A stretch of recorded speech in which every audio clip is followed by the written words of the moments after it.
Let me know if the invite doesn't come. I got it. Perfect. Play game. Okay, Cool. I see you in there. Start game. Okay, great. Excellent.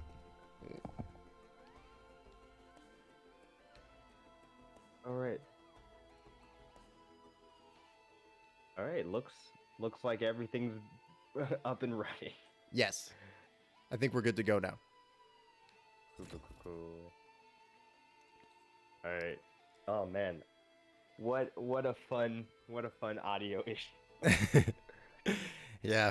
Audio, it's always the audio issues, isn't it? Yeah, the worst part is like everything in the audio was like, oh, this is your headphone mic, but it's not what it's read as. Right. It's like read as like an M5 dash blah blah blah. Yeah. Hey, look at how much bigger I am than you. I didn't realize Rex was so Hey, yo, huge. You're goddamn giant. Yeah.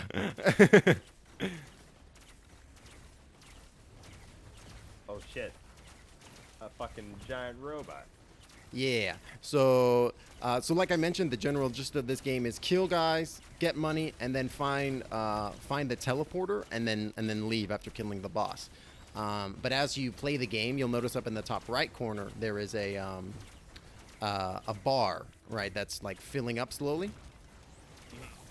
As we play the game, it progresses and the game gets harder and harder. More difficult enemies spawn, that kind of stuff. Cool. And there's all kinds of stuff like loot and all kinds of things throughout the map. The key is kind of bad, but this amulet's a good one.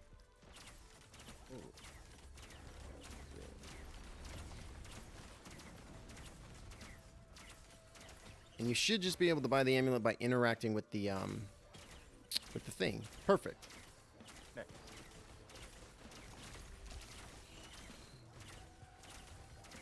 Oh, go ahead and grab that. Do you see this spinning blue circle? Oh, yeah. Grab that. Cool. But yeah, I know you Okay. like a good roguelike, and I think you'll dig this one. Yeah, this looks really fun. Oh, and there's also a sprint mechanic as well. I forgot. Yeah. It's my clicking in. Oh, and there's a little roll too. Oh yeah, so you have the very powerful dodge roll, and I believe during that roll you're completely immune to any damage, which can be very helpful. Nice. I think I might accidentally have my my sprint also linked up to my my target or whatever, my ping. DJ Nerd with the 5-person raid. Hello, welcome in, Raiders. How y'all doing today? Woo. Woo. I'm playing a little bit of Risk of Rain with my friend Jared. Say hi, Jared. What's up, guys? Hey yo, Infinite Potato with the tumbling frog. Hey Ray, how's it going? Happy to have you guys in. Welcome in.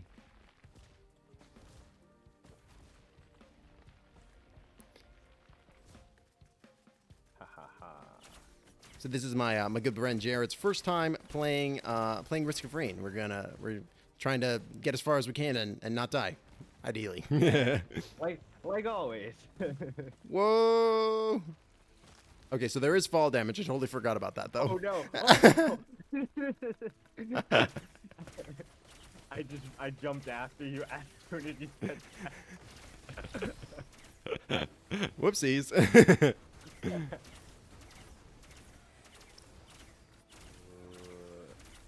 Oh, hey, now don't be nice. shooting me. Spot an old dinner for Ray. That sounds lovely.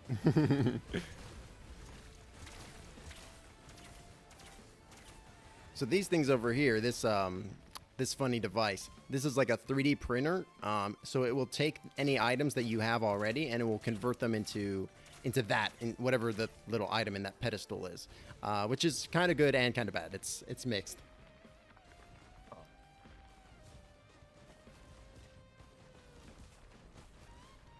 Oh, and then we got a chest over here. Let's see what's in it.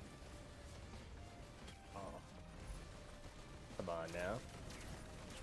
Oh, damn lizard people. Yeah, you gotta watch out for them lizard people. Especially the icy guys. You see this guy right here? He's gonna explode in like an icy orb when we kill him. Oh, Dungeon Master just cheered 5 bits. Thank you so much for the bits, Dungeon Master. You're the first person to donate or to throw bits at me. Thank you so much. Oh, nice. You so always love much. to see it. Yeah, you love to see it. Thank you so much, Dungeon Master. I appreciate you. Man, first with the subscription, then with the bits. Dungeon Master, you're making waves. You're you're a trendsetter. You're doing so much. The MVP already. Yeah, MVP already. Yeah.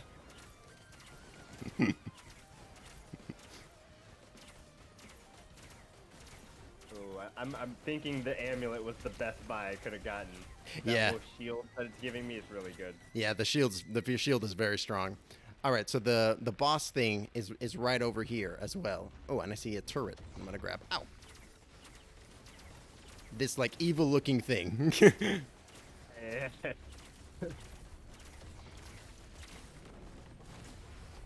All right, I'm gonna activate it. So this is gonna spawn like a bunch of waves and then a boss, which is right there.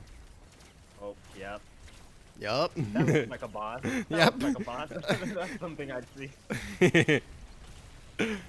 But the only real deal is that we got to stay within this red circle to keep the teleporter charging. Alright. Oh shoot! Doesn't seem too hard. We got him at like 50. Well, I just went flying off the map somehow, so sorry about No, that. wait, what? I don't know how that happened. I just turn around and there's everyone just attacking me. I'm coming back. Like you should have seen that from my perspective. I just was like, I was in the air and then I immediately went flying. Oh god, he's gonna do a big attack. Ow. Yup, I went flying now. Okay. And it's into a million enemies. Oh by no. the by. All right, we took down the boss. Now we just got to kill the rest of these guys and get the teleporter charging up. I don't see you though. I'm right next to you. Oh, now do.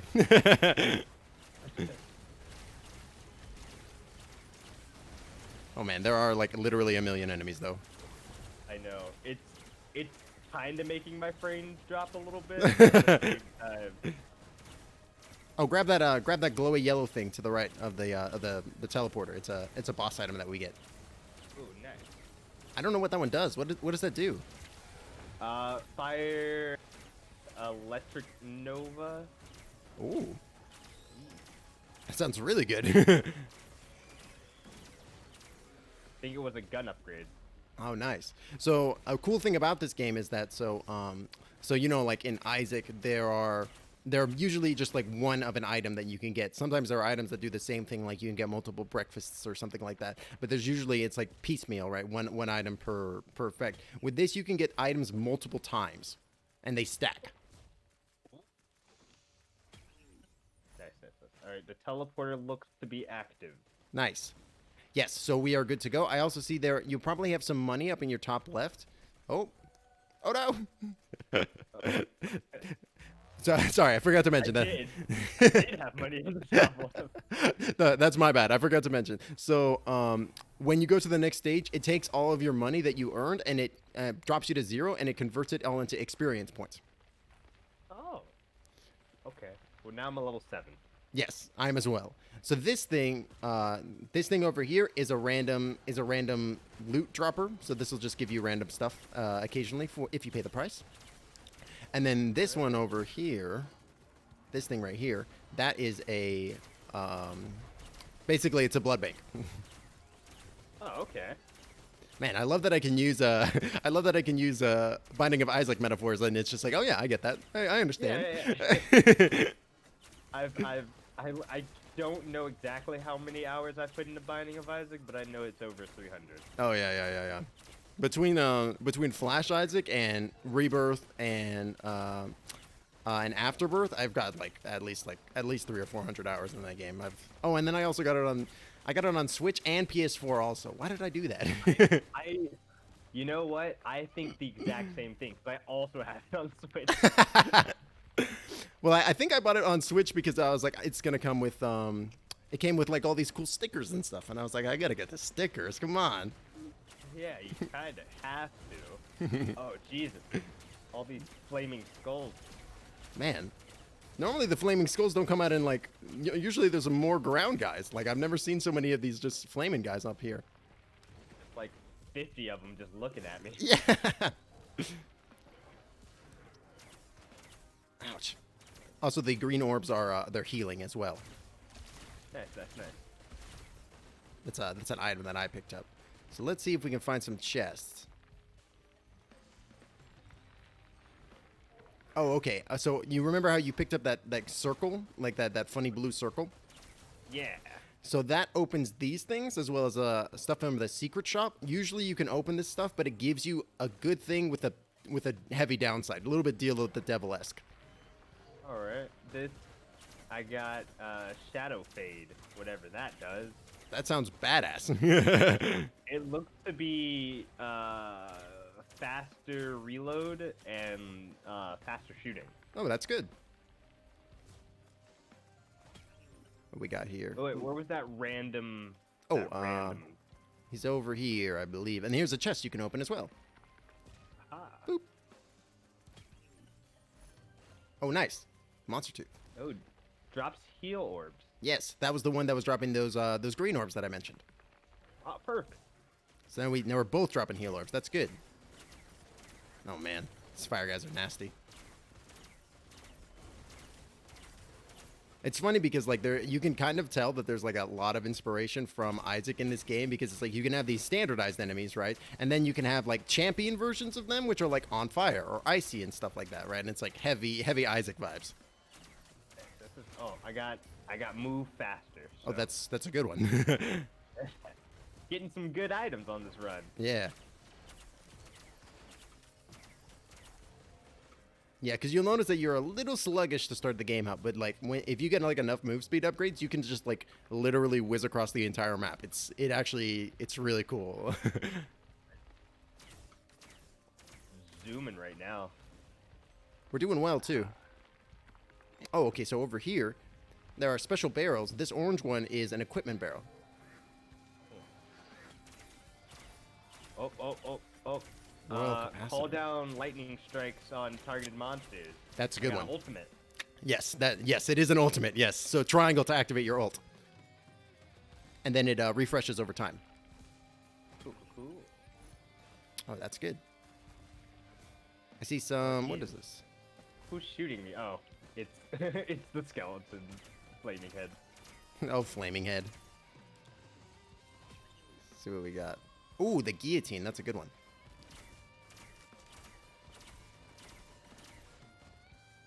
Alrighty. So let's see if we can't find that. Now that we're a little kitted, let's go see if we can find that that teleporter. Yeah. I've gone up through this tube over here. Oh yeah. Oh my god, there's so many guys. No, they're just all like spawning so many. This whole world just seems to be flaming skull heads. Welcome to Flaming Skull Island. Named after the native population. Don't worry, there are as many skull heads as you think. Yeah. Oh, so you just activated the Challenge of the Mountain. So that's actually good. So the Challenge of the Mountain makes it so that way a second boss spawns when you activate the teleporter, but you get double the item drops from it. I mean, that sounds pretty good. Yeah, it is good. It is good. What's funny is that you can actually get multiple challenges of the mountain, so you can like sometimes fight like 3 or 4 bosses at the same time. It's crazy. Oh, you mean like this one over here? Oh no, this is just a teleporter. That's a teleporter, right? But it's got the symbol on it now, right? I see a chest too. What we got? Teddy bear. Oh.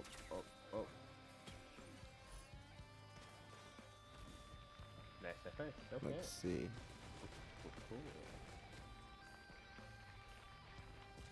Cool. That's not a challenge of the mountain. It's a blood bank. Oh my god! I found another challenge of the mountain though. Yeah. Let's do it. I think we can take 3 bosses. I think so. Oh, got another monster tooth too. Okay, I'll go activate it And then we should be good to drop. All right. Sorry, my controls being messed up is making me ping just like everywhere. Apologies for the ping spam. Oh, I was like, it's pretty useful because like I know where you are the whole time. That's true. Oh, Grove Tender. Oh jeez. Oh jeez. All right, running, gotta run. Oh my god. Oh wow. 5 seconds before calling upon lightning. Yeah. Oh. Yeah, man, go throw on their ass. Do it. Woo! Oh my god, I just got yeeted up into the air. Oh no. Alright, I got one's really close. Oh, there's so many chains. What? Oh They're man, we shooting so many chains at us. got this though. One of them's already down. This is crazy. I've never seen so many of these floating heads before though. Holy shit. Oh man, apparently when I roll, I turn into like a shadow creature or something. Oh, dope. Oh, that's what the shadow walk is. Right. Yeah. Cool. Whoa! I Alright, just got more chained lightning. so far. More lightning. Oh, there's so many chains. Whew. There we go. Alright, he's down. Awesome. Now there's just nothing but flaming skulls everywhere. There are so many flaming skulls. This is crazy. I've never seen this before. I mean, what did you expect when we got to Flaming Skull Island? Like normally there are like beetles and stuff walking around. Not today. Oh. I think Oh, man. Oh. I think that's good. I think we got some good stuff from that. Luckily we don't got to kill all the enemies. That is very true. We're at like 95. Yep. I have a lot of money. That's true. Should we try to find something? Yeah, let's go take a look around too, because now that I think we've done the teleporter, I don't think more enemies will spawn. Actually, I think we're good. Yeah, let's go take a look. Get Oh, out wow. of here. Oh man, that item that we got, the thing that fires off the whiffs when we're sprinting, it seems pretty strong. Oh, yep, it does. Okay. Ooh, I heal when I go into my Oh really? my little void. Yeah. I think I see a chest right over there. If I can just ping it.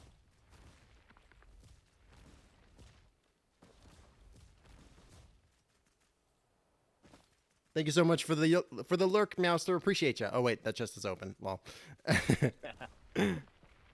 maybe we did get everything already then. Okay. I feel like we've You kind of gone over this area with a little bit of a fine-tooth comb. Oh god. I mean, yeah, I'm not seeing too much stuff remaining. I think we might be good. Oh wait, here's a robot. Come and get this guy. Oh, okay. I am still pretty slow. Like, you're fast compared to me. Yeah, I think I've literally gotten like one speed upgrade, but like that'll do it, right? Oh, little drone buddy. Yeah. So the drones are another aspect where it's like you can chunk money into them, and then they'll just follow you around from room to room, from floor to floor, which is pretty solid. And then when they die, eventually, like you'll notice he's got a life bar in the top left. When they die, you can spunk more money into them, and they come back. Oh, I found a chest. Oh, nice. Ooh. Oh, that's a good one. Chance to bleed enemies on hit. Yep. Nice. Thank you so much for the alert, JTTG. Off to bed. Yes. You have a great sleep, DJ Nerd. Thank you so much for the raid, and thanks for stopping in. Appreciate you guys. Have a good sleep. Oh, I love this environment. This is one of my favorite ones because it's like got this. Oh, go on. I'm really mad right now. One of my notifications appeared on my screen and it won't go away. Oh no. I'll protect. Okay, there you go. Okay. It was like a YouTube notification for, I think it's like a comic book channel I watch all the time. Because I love staying, like, it feels kind of bad because I can't, like, I like looking at all the new comics, but I can't, like, go to my favorite comic book stores like I used to. Right, yeah. It's an issue for sure. And it's like I would rather not buy my comic books like digitally or straight from Amazon either. Like I want to support like local businesses, right? Yeah, especially because, like, a lot of them, I don't even, like, I remember, what was it, I don't know if how Terra's has been doing. Yeah, I was wondering about that too, right? It's funny because like I was playing in a adventures league there for a little bit, and like I stopped, like the adventure ended right as the pandemic hit, and I was like, well, that was literally perfect timing. I was playing in Adventures League over on Railroad Square, over at the comic book store over there. hmm Oh, those guys are pretty cool. It was like a heavy group of people who used to go to Burrito Border. Dungeon Mouser says that their local store is open again with mask usage and reduced occupancy, but not Adventurers League. Yeah, I could see that being the case, and you would have to, like, of course, wipe all the surfaces and stuff. But like, sitting in a closed room with other people where it's a public space for like 3 or 4 hours seems like, I mean, it just seems like a very dangerous way to get COVID, right? Like, geez. Yeah, very, very bad idea. Yeah. I mean, but like, I also feel really bad because a lot of like comic book stores and stuff like that, that was their main source of getting people is the like events that went on throughout the week. Absolutely. Like you can't really have like Friday Night Magic or anything like that either going on as well, because it's just such a hassle, you know. I'd had this like pre-pandemic. This was like 20, just an idea I was playing with in like 2018, 2019. But I had this fun idea to do like a tabletop store, right, where it's like you can come and you can play tabletop games and you can do like card games and stuff like that. But then also it's like a little bit like you can also order like food, and like there would also be like a bar, so you could like get drinks and stuff, because I was really enjoying like that kind of vibe, like how like at Tars like you could order like a beer and just hang out and have a fun time. But I was like, I want it to be like more tabletop focused, right? Oriented. Yeah, Right. I think that would be really cool. Like if all the tables that people set, like whether you were, you know, there for the beer or there to play a game, all the tables would be set up so like they would already have the kind of grid on them, so you wouldn't have to like roll out a big old grid map or anything like that. Right. Yeah. And I was thinking like, of course you would have like pieces and stuff, because so like if people wanted to show up and like rent a space or just use like your use the area, right, and you would have like community miniatures or like terrain and stuff that you could use like that. And then if you wanted to, there would also be like paid DMing as well. Like I was kind of thinking of it almost akin to like a what's the word? An escape room kind of thing, right? Where it's like because I've never been to an escape room, but I would assume that they have some kind of like seasonal kind of vibe going on or something like that. Because how else do you make money off of it? Because once somebody's done the escape room, they've done the escape room, right? Exactly. Yeah. I've seen like, I know there are a few around here, but I have not gone to one. I know there was like one heading out near where my mom lives. There's like one like just down the highway, and then I know there's one, I guess, close to like Capitol Circle. Ray in chat says that they have a board game store, a board game cafe in Sheffield. Yeah, exactly. Like I really like the idea of people just coming and hanging out and playing board games, you know, and tabletop stuff. Like you could just literally show up and be like, yo, I want to play, and I have like this pre-built character. Do you guys have any space at your table? And then they'd be like, heck yeah, come on, get in here. You know what I mean? Join. Yeah.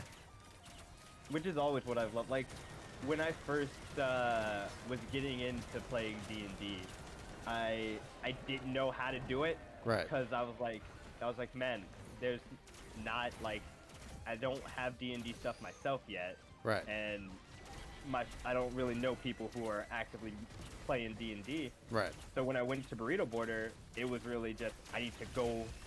I just walked up to a table and was like, "Hey, are you guys playing?" And they were like, "Yeah, we're playing." Right. And Exactly. that's how I met you. Yeah, exactly, right. And that's the exact vibe that I would want to like that I would want to what's the word that I'm looking for? Kind of like Cultivate. have out. Cultivate. Yeah. Ooh, healing. Rapid healing outside of damage. Oh, that's good. That's a good one.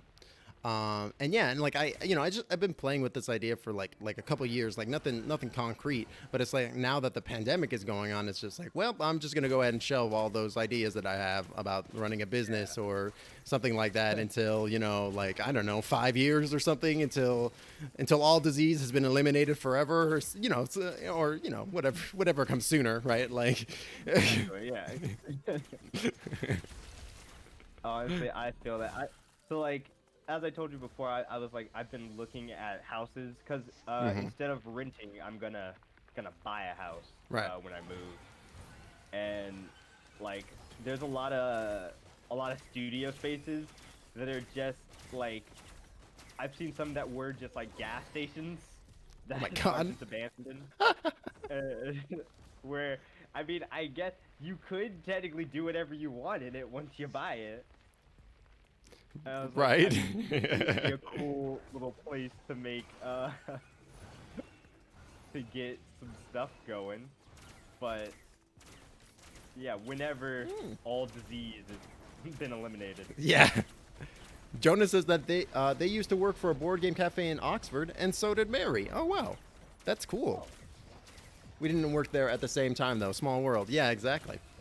Man, that was like, I again pre-pandemic, but that was like I always kind of wanted to work in like a comic book or like a card shop or like a game shop in general, because like that is like highly directly into my interests, right? And I just feel like I would be able to be like yeah, if you want advice, you want recommendations, you want to talk about board games or tabletop stuff, yeah, I'm super down to have that conversation, Yeah, right? that would be a dream. Right. Like, if at any point in the future I get the chance to work at just a nice little shop, I mean that'd be great. Yeah. Yeah, it's just like I feel like it'd be really cool.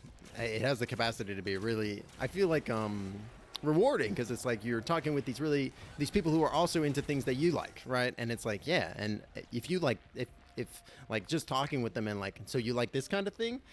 Oh, well, I like this kind of thing too. And have you heard of this? Oh, you haven't heard of that? You got to check that out, right? Like, Now look at this. This is amazing. right. Exactly, And then especially with like when I first went to play at Burrito Border, luckily, the guy who runs it was really nice, and he always runs his own little game whenever he's there. And there's a lot of newcomers. There was like this really young lady who wanted to get into playing tabletop, and she was very shy. And after like one game, she was loving it. Yeah. She got to play a rogue, got to steal stuff. She was having a great time. Yeah.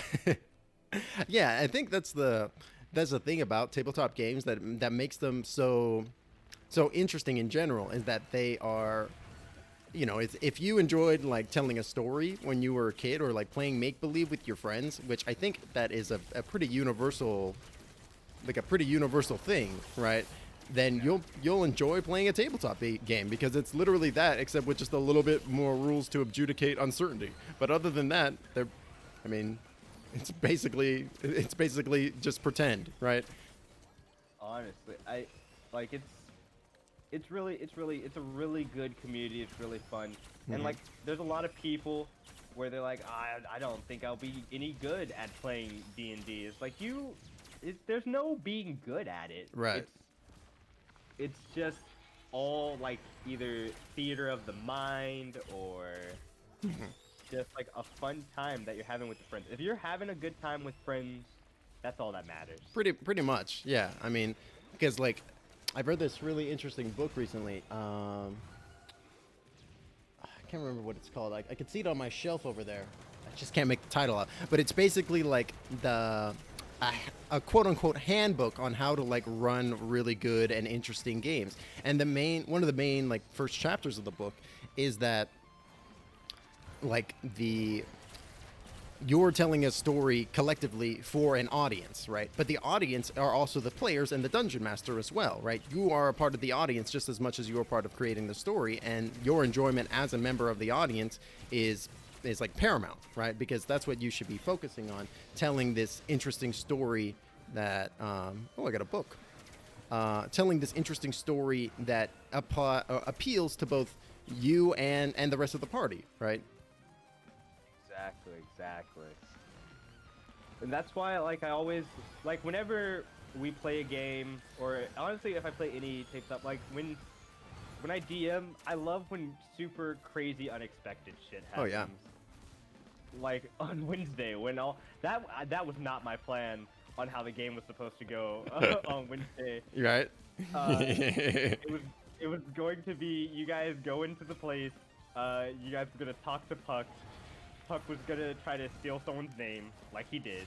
Yeah. And then, you know, it was going to eventually be like Puck would have made a deal with you, of some sort. That was gonna be some sort of like fairy trick. But Sure. I kind of like what happened because it super came full circle with someone being taken away to a prison that you were already planning on going to later. Right. Yeah, I mean, that's a thing that, like, when I'm kind of running,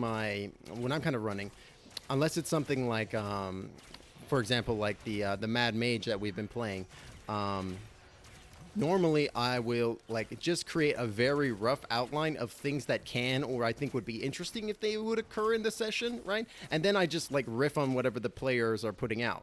Right, man. How have we not found the teleporter yet? Have you? Oh, I found it. Derp. It's right next to me. Where is this thing? Oh, found it. There it is. Yeah. I mean, that's my same. Ooh, I want something random. Jesus. Yeah, Nice. that's the kind of same thing as how I feel. Is I kind of get basic information that you guys will end up getting throughout playing, but whatever you guys kind of decide, that I like to make that the hard concrete story. Right.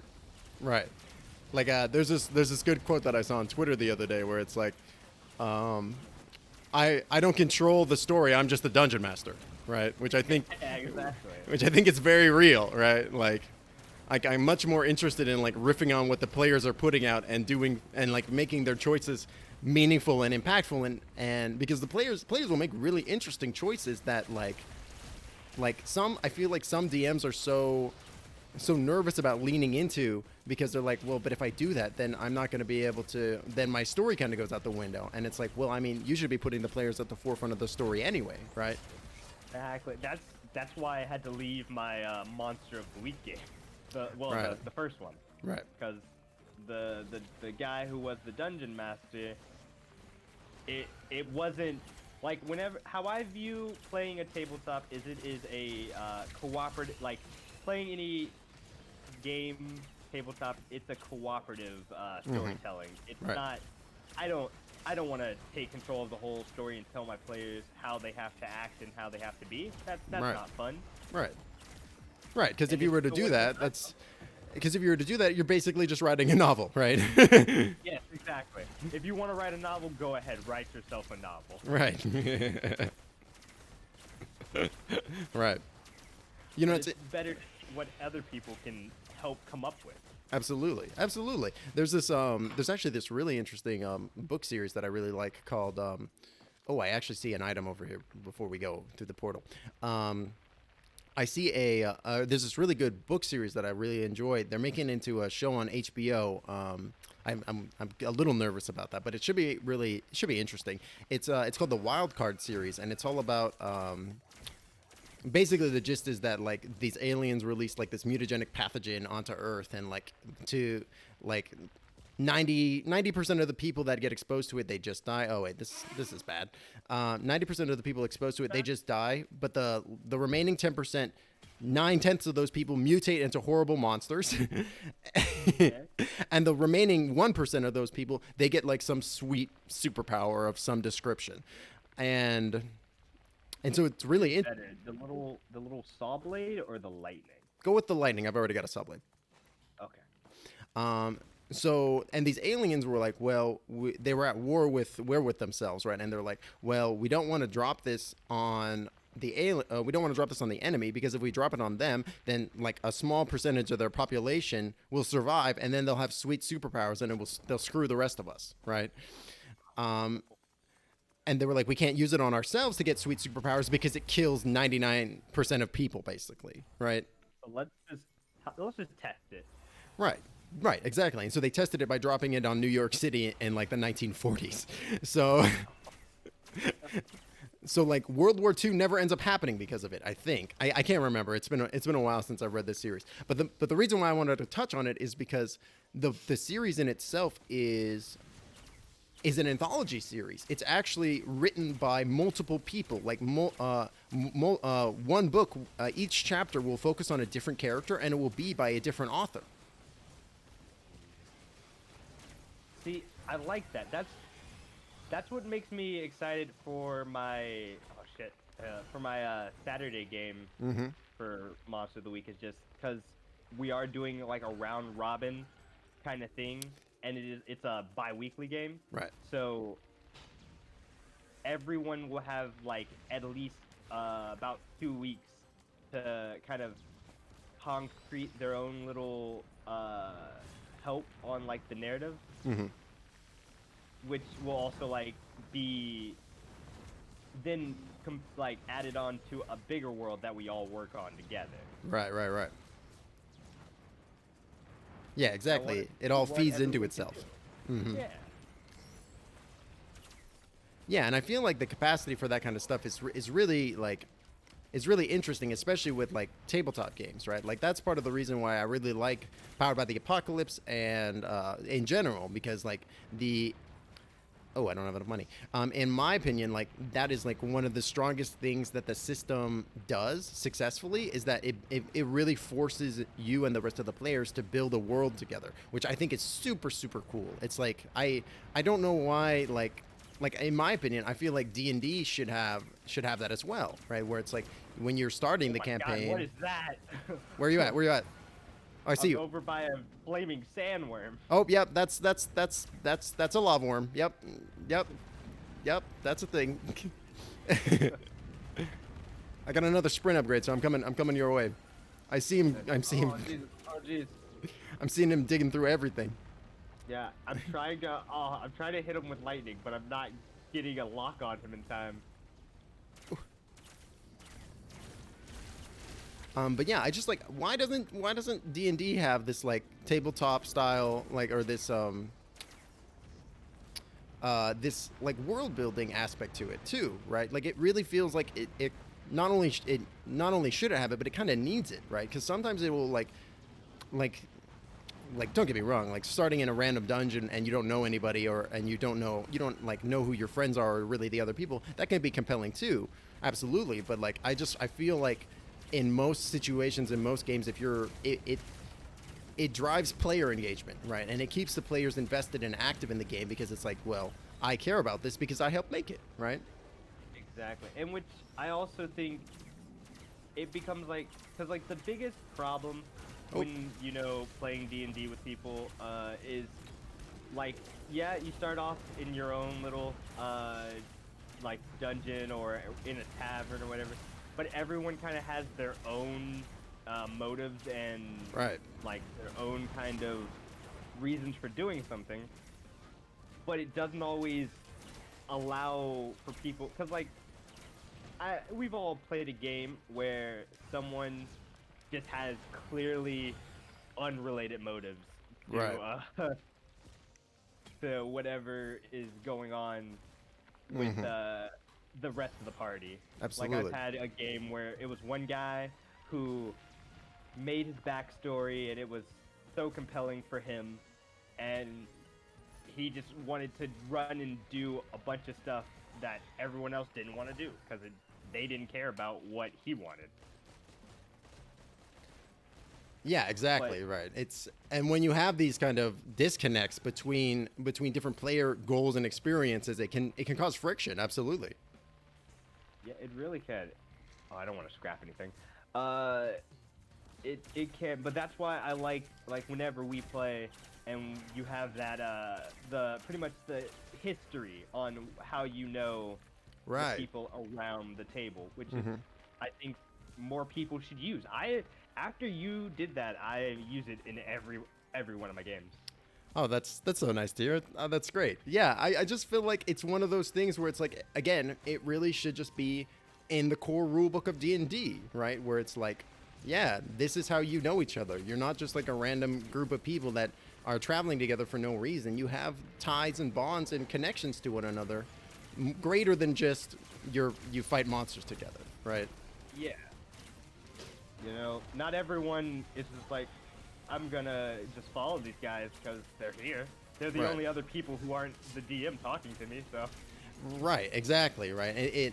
And you know, I feel like in just terms of D&D in general, it's all about the riff, right? It's all about like you figuring out like what another person's deal is, and then you like working with that concept and that idea, that ideology, or whatever, you know, whatever concept they are working with, and being like, okay, well, how do I make them look good, right? That in my mind is like the best way to have player engagement and have the players interact, is that like in improv, like the whole goal of when you're acting is to make the other person look good, right? Because if everybody tries to make everybody else look good, then it works out really, really well, you know, because everybody suddenly is like, everybody has their own spotlight, and there's like this communal agreement of being like, yes, I want you to look good because I know you'll make me look good eventually, right?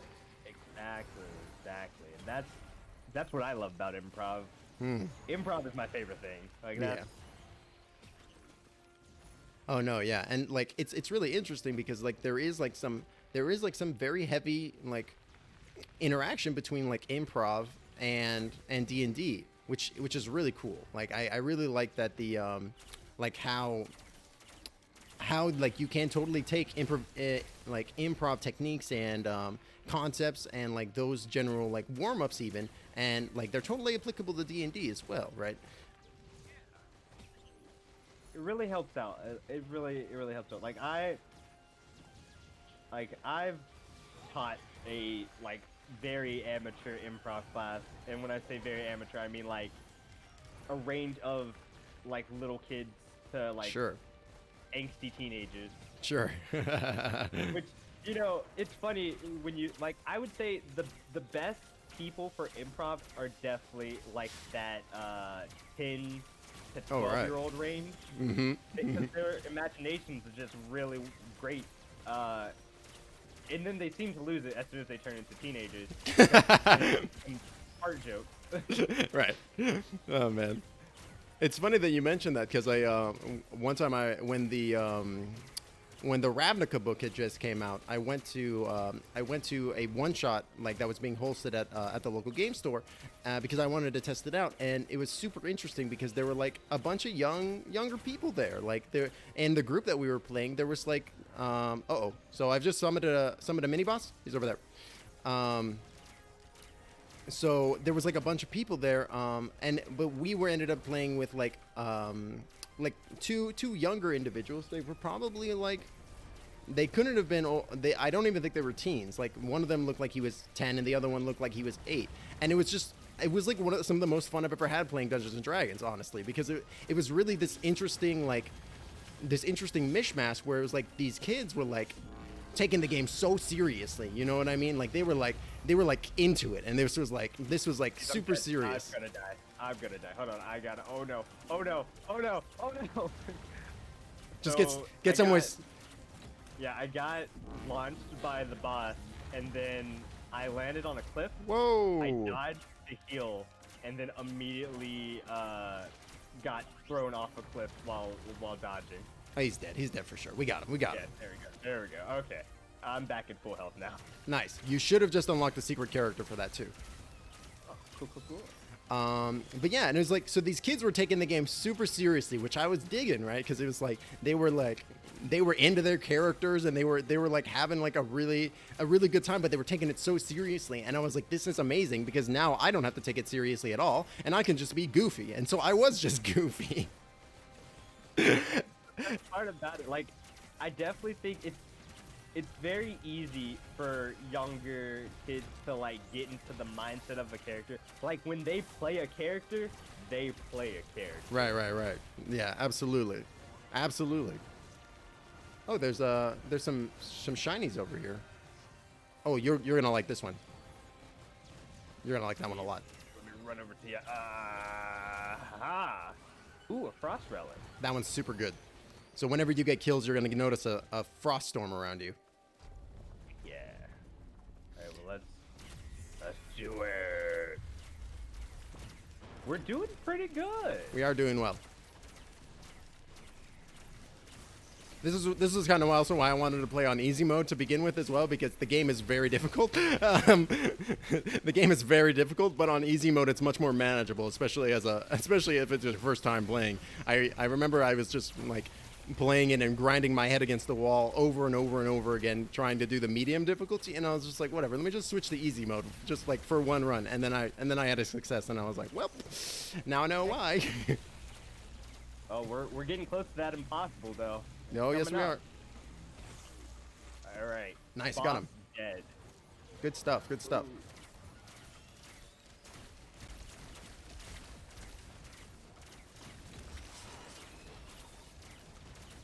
Reduce incoming damage while sprinting. Okay, not gonna stop sprinting now. Yeah. Oh man, and we got a couple of drones, dude. This is going well.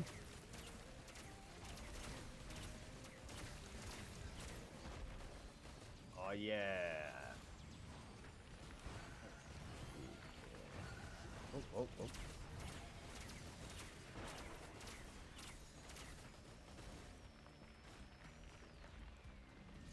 Just gonna wait this last 90 seconds. What is that over there? Can't even see it. Oh.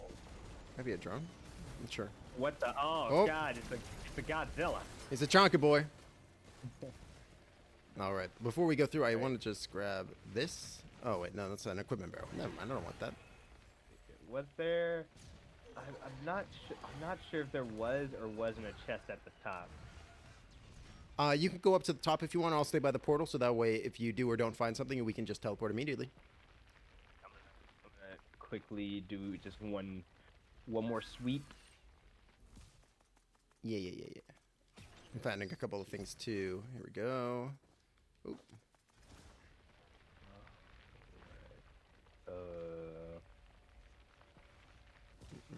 Oh, and I see one more thing. Oh goodness. Okay. I think. Alright, I think we're good. Okay, cool. Give me just 1 second. My wife has brought me a quick little snack. I'm just gonna quickly chow down on that real quick. Oh, perfect. Gonna mute my mic. Yeah, while you do that, let me just double check to make sure OBS is still good. Yeah, everything looks great.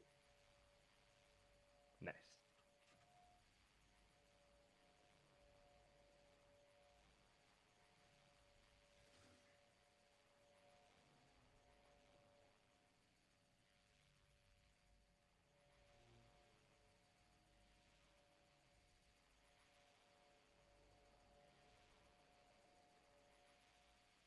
I'm gonna just keep running around.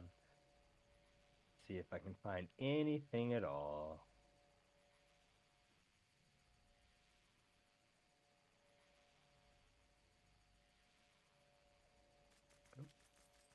Oh, got some more money.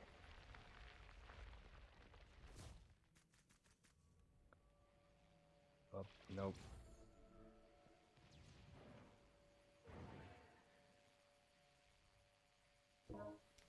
Alrighty, I'm back. Alrighty, you ready to go? Yeah, let's go. Let's do it. Away! Doritos from Gold Moon.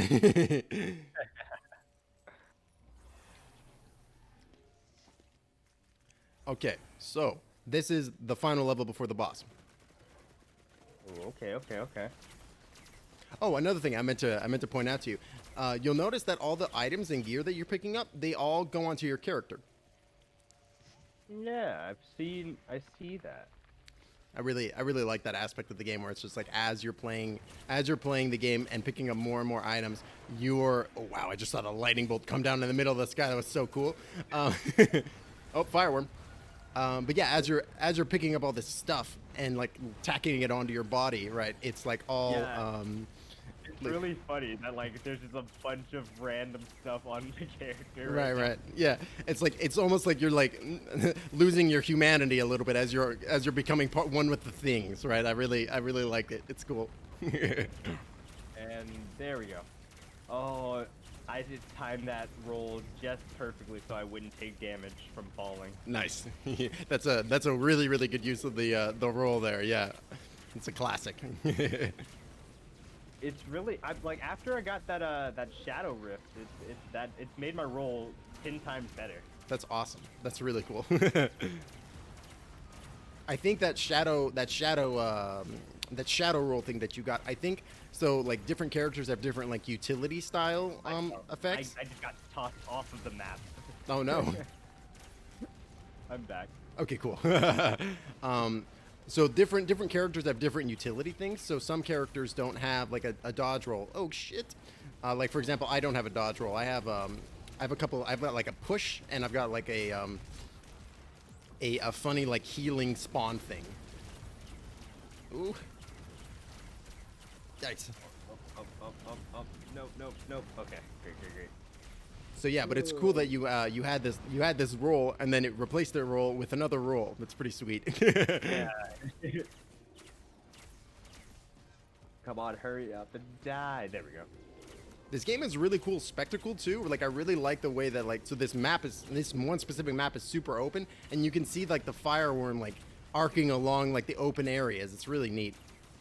Yeah, he's doing himself a little bit of a jig, just going through everything. Yeah, I think it might be we might be confusing him because we're on like two different sections of the map, right?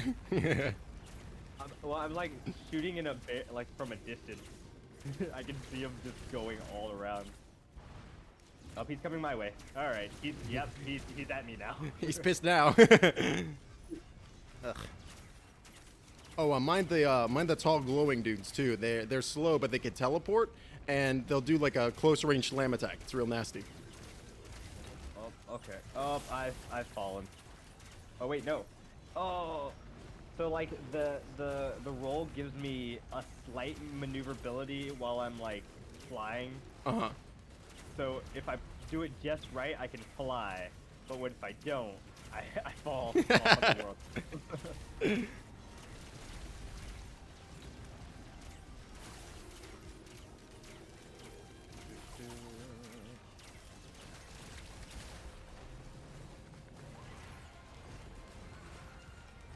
Making good funds off of this. Ooh. Got almost $2,000. No, wait, I got more than $2,000 now. Heck yeah. Oh, jeez. I didn't see this big chunka here. Oh, there's two of them. That's great. That's amazing. Oh no. Not anymore. There isn't. Oh, nice. Just about to come give you support, and then you're like, nope, they're dead already.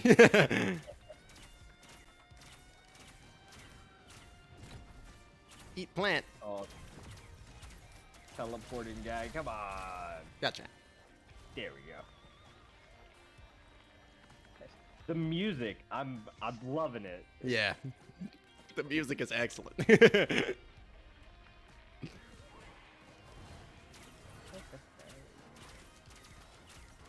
Yeah, it's just the best guitar riff. It's so good.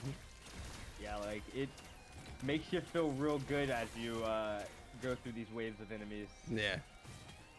It's like triumphant.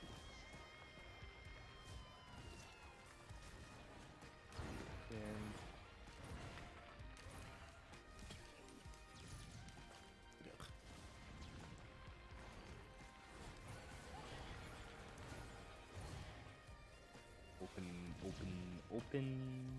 Oh, it's a drone. Oh, nice.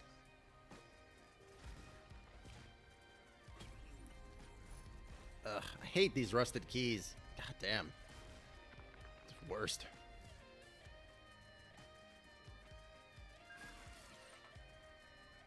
Oh, it's another drone.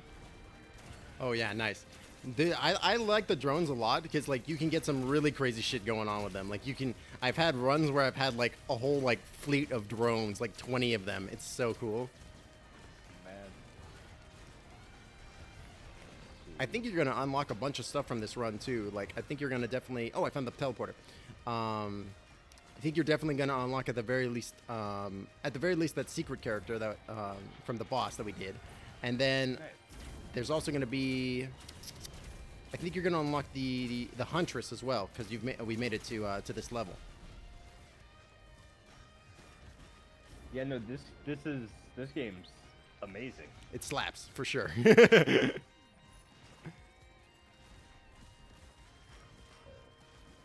And I'm sure since like you've played other roguelikes, I'm sure you can already see like the potential for run diversity too, right? Yeah, a lot of different,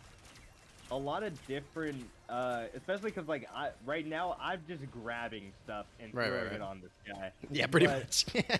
Like with like real synergies and stuff that you could probably have going. Mm-hmm. Right. You like get more items and more characters. Mm-hmm. And because the characters control and play completely differently from each other too. So like the guy that you're playing is like a ranged dude, but there are like melee characters in this game too. It's really cool. Wow. Like if I had one complaint about Isaac, I feel like it would be that the characters themselves aren't that especially different from each other, right? Like you have from the offset they're a little bit different, but like when you're actually playing the game, they're basically the same, right? After like you get to like Caves 2, basically you're playing the same character. Yeah, pretty much. I mean, definitely, I think that's why it's so good to have the like mod community that it does on a PC, because that gives a lot of variety on what you can play. Right. Oop. Absolutely, right? Yeah, the mod community really has been killing it with Isaac for sure. And so they've taken like one of those mods, that's what's going to be Repentance, Anti-Birth. And when and Anti-Birth was super cool when I was playing that back in the day. That was a couple of years ago at this point. But like one of the characters that you can play as is basically like Ice Climber twins, where it's like you control both characters simultaneously at the same time, and if either dies, you die, period. It's wild. It's wild. And like, pretty cool. Yeah, it was cool. Like it was really neat because the characters also, because you're playing as two different dudes, they don't share items. So oh yeah, I forget which mod that like started as. But yeah, it's something biblical, as all Binding of Isaac is. Right. But yeah, I forget, you get like two characters, and then you can like kind of switch between both of them and kind of bring them together. Yeah, man, I really hope they put that character in Repentance. That'd be really cool. Do you want to do a Shrine of the Mountain? Oh yeah, let's do it. Okay, cool. All right, I've got the Shrine of the Mountain. I'm gonna head back to the teleporter now. All right, I'm gonna make my way over to you as soon as I can. Get away from all these things. I think you're actually closer to the teleporter than I am. Oh, where's? I think it's like over there. Yeah, it's right here. Okay, cool. Ow. So you'll notice that the difficulty right now is I see you, and it's about to be I'm coming for you. Yeah, we're gonna have a good time with that. Yup. All right, let's see it. Oh, these guys ain't so bad. Oh yeah. Dodge, dodge, dodge.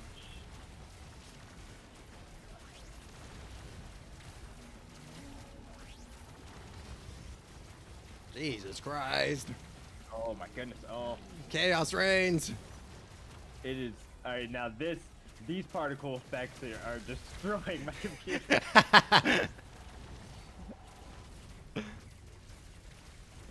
it's kind of funny because like it'll like just start eating shit immediately, and then it will like start to recover slowly. Yeah, despite it being like a fairly like it's not like the graphics are like photorealistic or anything, but it's like it's fairly graphically intensive, surprisingly. Oh shit! There we go. That one's down. One more. Oh, this guy's about to die for sure. For sure, he dead. Yeah. And then with that.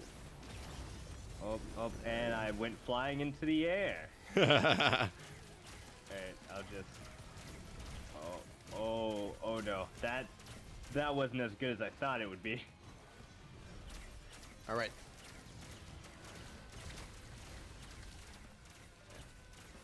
Ooh.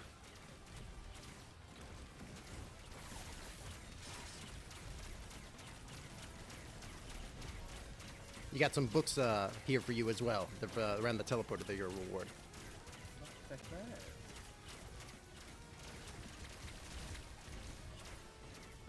that.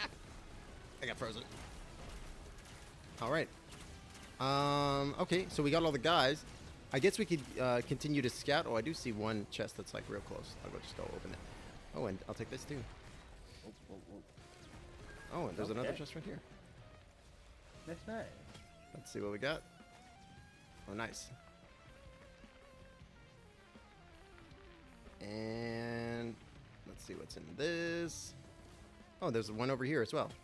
I'll mark it for you. Cool. Haha.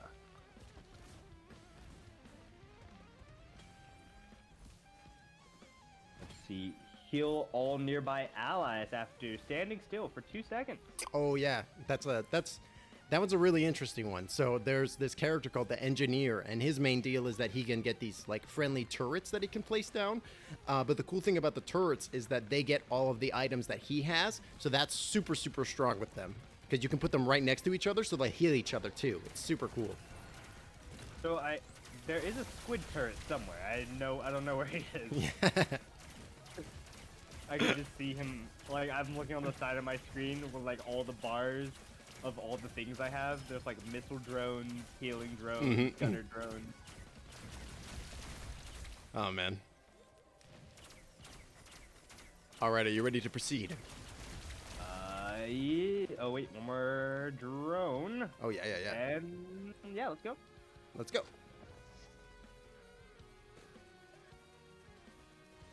So we are absolutely kitted out right now. However, I'm not actually expecting us to kill the boss. The boss is a whole other beast. Well, let's see how it goes. It's a little bit of a run to the boss, but Oh, I love our difficulty. yeah.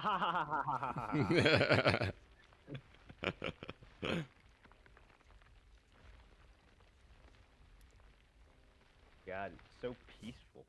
Yeah. This kind of reminds me of like the walk to the Dark Souls end. Ooh, yeah. The final fight against Gwyn. I totally see what you're saying. Yeah. Man, even the music is kind of similar. Yeah, you kind of like you walk up and that slow piano starts going. Man, that's like that song that plays when you fight Gwyn is one of my favorite songs in the entire Dark Souls series. That song is so good. So, such a. Oh I man. think I like that one, and then the was it the Ashen one from 3? That one's pretty good too. Oh yeah. Like because it kind of goes like the first half of it is just fighting through like every iteration of a Dark Souls character, Right.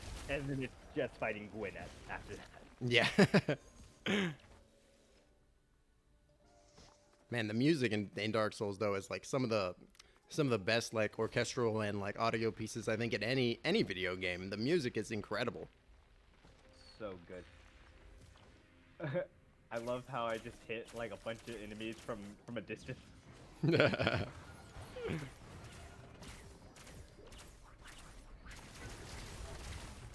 These guys ain't so bad, but they are pretty annoying. They're also very tanky.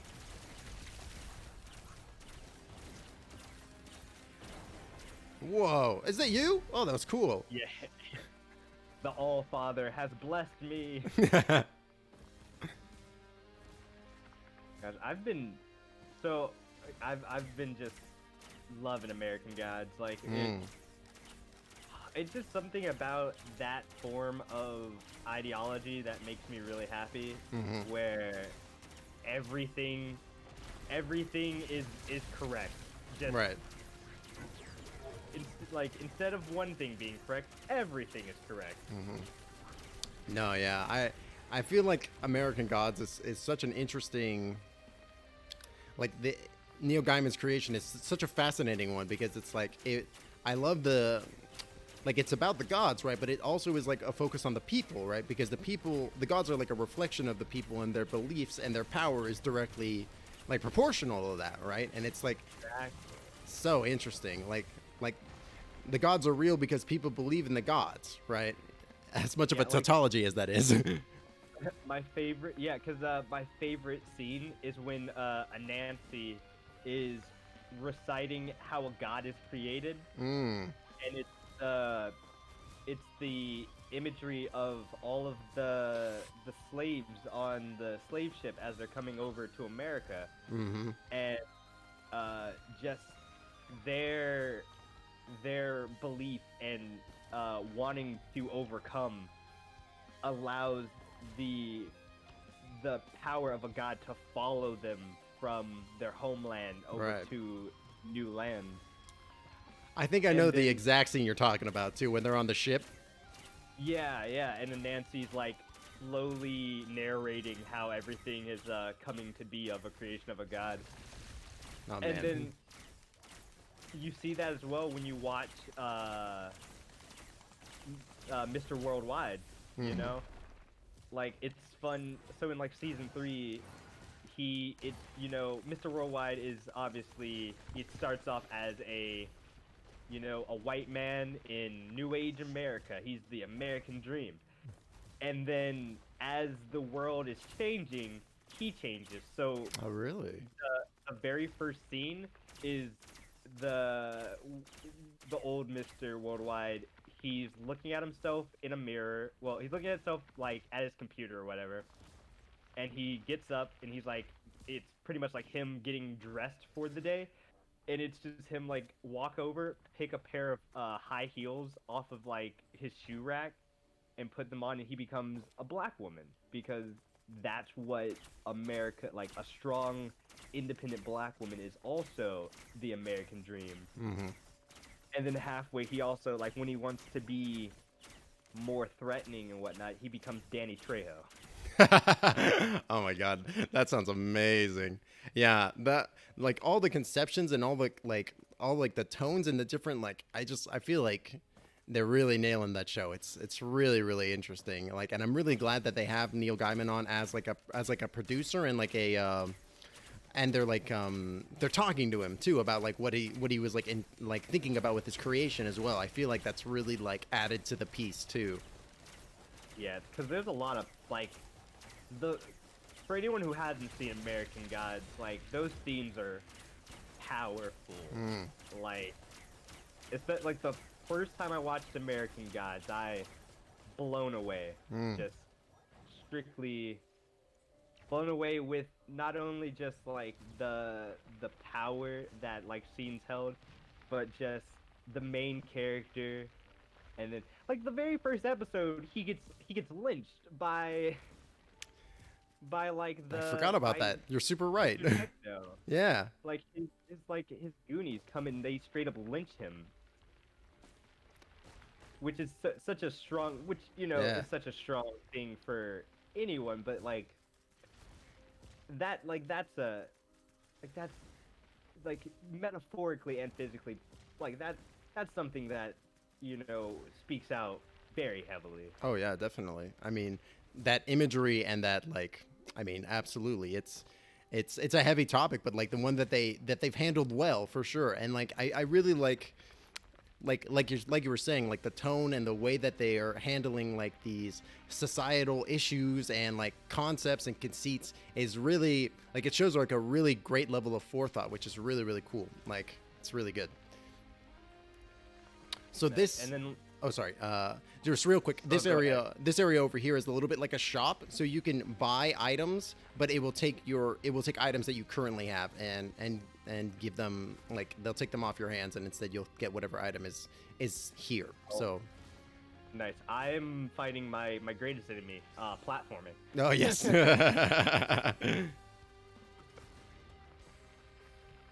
Oh no! I keep falling. Hold on. I'm going to run all the way over here.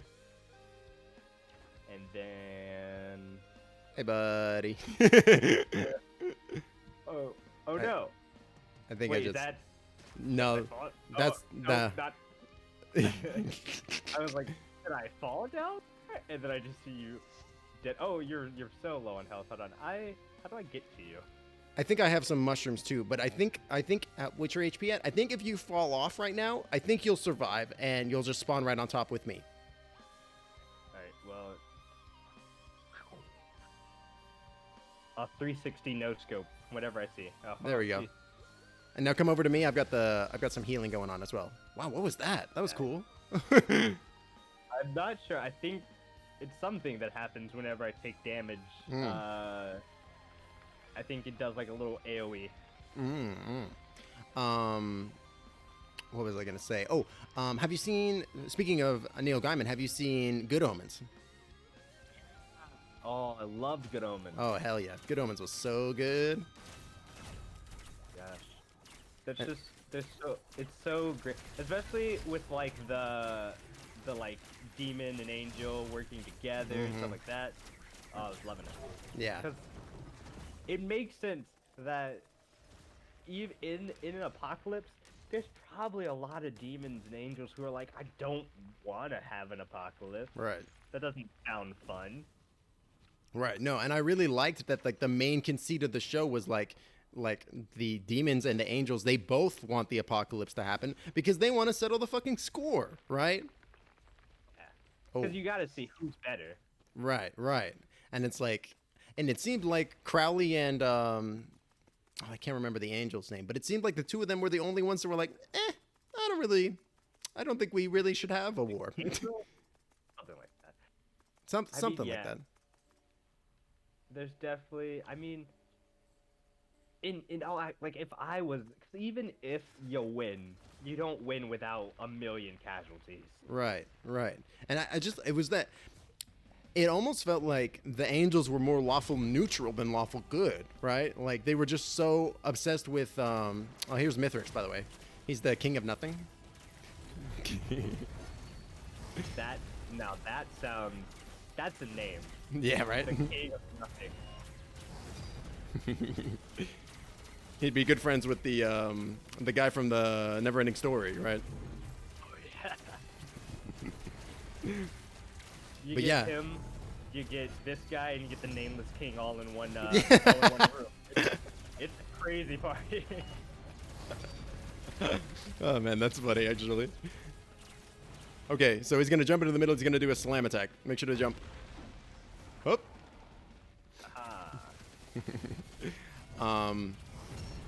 But yeah, no, I really liked Good Omens. I really liked the way that they told that story, and like there's just so much like there's so many good parts in that whole series, like the way that the this is minor spoilers, but like how they had like the Warlock and Adam, like they had their places switched just totally accidentally, right? That was really funny. Right. That was pretty great. Right. It's just like it's so interesting, you know, and like I really love the ending of it where they're like, I mean, it's ineffable. God's will is ineffable. We don't really know what God wants, right? Even to the angels. Which is like that's how. So, like I love Monster of the Week because it allows everything can be a Monster of the Week game. Right. Basically. It has that same kind of tropes you can kind of apply to a lot of different things. But like my design that I played, that's how I like to play it. Like he has a bunch of brothers and sisters that are also as powerful as he is, and there is a father that does not speak to them, that they do not have any control over what he asks them to do, and they're pretty much just expected to do it. Right. Because in all actuality, something as powerful as a quote-unquote god, they just do whatever they want. Right. Kind of like in Supernatural, where like Chuck just writes a bunch of stuff and goes, "This world was boring. I guess we'll have the apocalypse." Right. And I think that so second phase. I think that's really interesting too in the description of like you know, like these godlike or deific figures where it's like, yeah, you don't really know what they really want, you know, like what they want could be completely different than what you think it is, but it's just like, or like they might want something that you have no ability to conceive of, right? Exactly. It's also like the magicians. How they have like the really shitty asshole gods who are fucking with people just cuz. Right. And then you have like Hades, who like, have you seen the newest Season? newest kind of thing? So I haven't watched The Magician since like I believe the end of season 1. However, I did read the entire book series, which I think is a little different though. Yeah, but I'm not sure if, but like there's a section where little spoilers if you haven't seen this season, but Hades is grieving for the loss of someone. I don't want to spoil everything, but pretty much he decides that he's going to leave. He's gonna leave hell because he doesn't want to be in charge anymore because he's sad, and he's gonna sit in his apartment and eat potato chips and play video games all day. That's really good. Which, as a god, he's allowed to do because who's gonna tell him not to? Yeah, who's gonna stop Hades if he wants to go have a little vacation? I think first of all, he's probably earned it at this point. I mean, geez. Yeah, but then like the bad thing is when a god shirks their job, bad things happen. Right. Gosh, we're doing, you know, we may. I don't want to jinx it, but it's looking pretty good. I know. Just wait till third phase.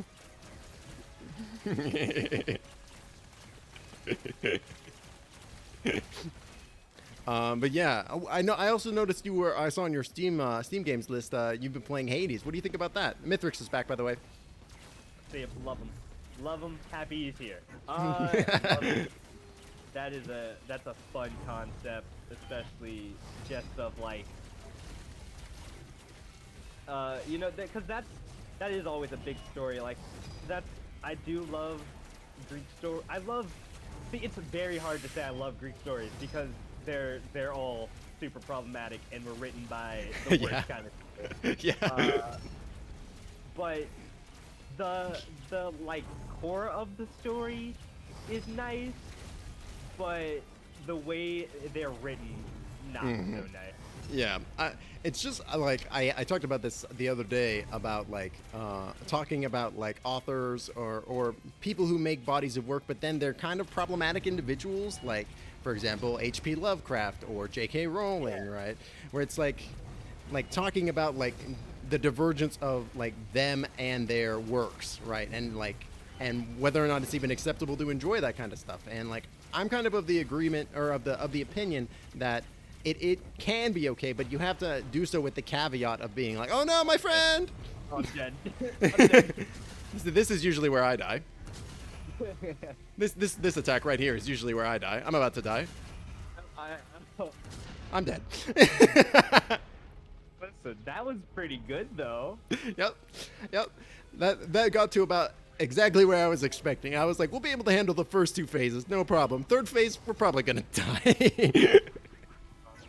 But yeah, I agree. So, have you seen Lovecraft Country? I've seen most of it. I haven't seen the season finale. That's still on my list, but I have seen most of But it. the first episode where Tig is talking about because like he's reading H.P. Lovecraft, Right. and the person on the bus is saying that how can you like someone who's outspoken racist like that, Right. and it's I also agree with his sentiment that books are like people. You got to take the good with the bad and Mm, try to kind of like them as like love them as much as you can, you right. know. Yeah, exactly. And And oh, sorry, go on.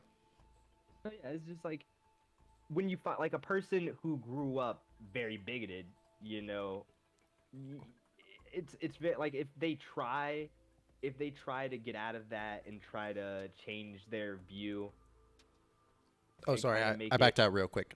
Just need 5 seconds. But yeah, uh, sorry, do continue.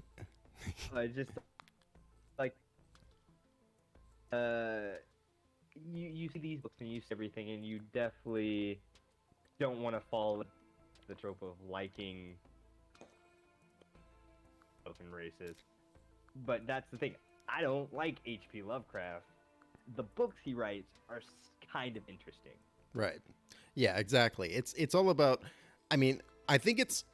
I don't want to say okay, but it's more acceptable to enjoy those kind of works and enjoy that kind of stuff by those people that may or may not be heavily problematic, as long as you do so with the caveat of being like, yeah, I acknowledge that this person is a bit of a dirtbag, right? And it is a little bit reflected in their writing, some more so than others, right? But it's like it's important to at least have that like level of acknowledgement, right? Yeah. Don't try to hide and think that just because someone is a good writer that they are a good person. Right. Even and also H.P. Lovecraft isn't a good writer. Not Yeah, at all. not really. No. Yeah, and it's like, and you don't even need to make excuses for them being shitty either, right? Not really, right? Like just acknowledge the fact that they're shitty, but you don't need to say something like, "Oh, well, it was the time that they were written in or what have you." No, yeah, they're a piece of shit dirtbag, but they wrote okay stories, so just enjoy the story, but acknowledge that they're a piece of shit dirtbag too, right? Like I mean, Exactly. two things can be true, right? Like Join. yeah, I see you're in here. Give me just 5 seconds. I'm gonna head to the bathroom. I'll be right back. Okay. I'm gonna try to fix it while you're gone. Okay, I'll be right back.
Alrighty, I'm back.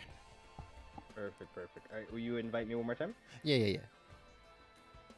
Were you like tuning down like the particle effects and stuff? Well, the game itself, like the controller didn't wanna Oh, gotcha. connect, but it looks to be, yeah, it's connected now. Cool, cool, cool. Oop. Alrighty, awesome. I see you're in. Let's go ahead and hit start.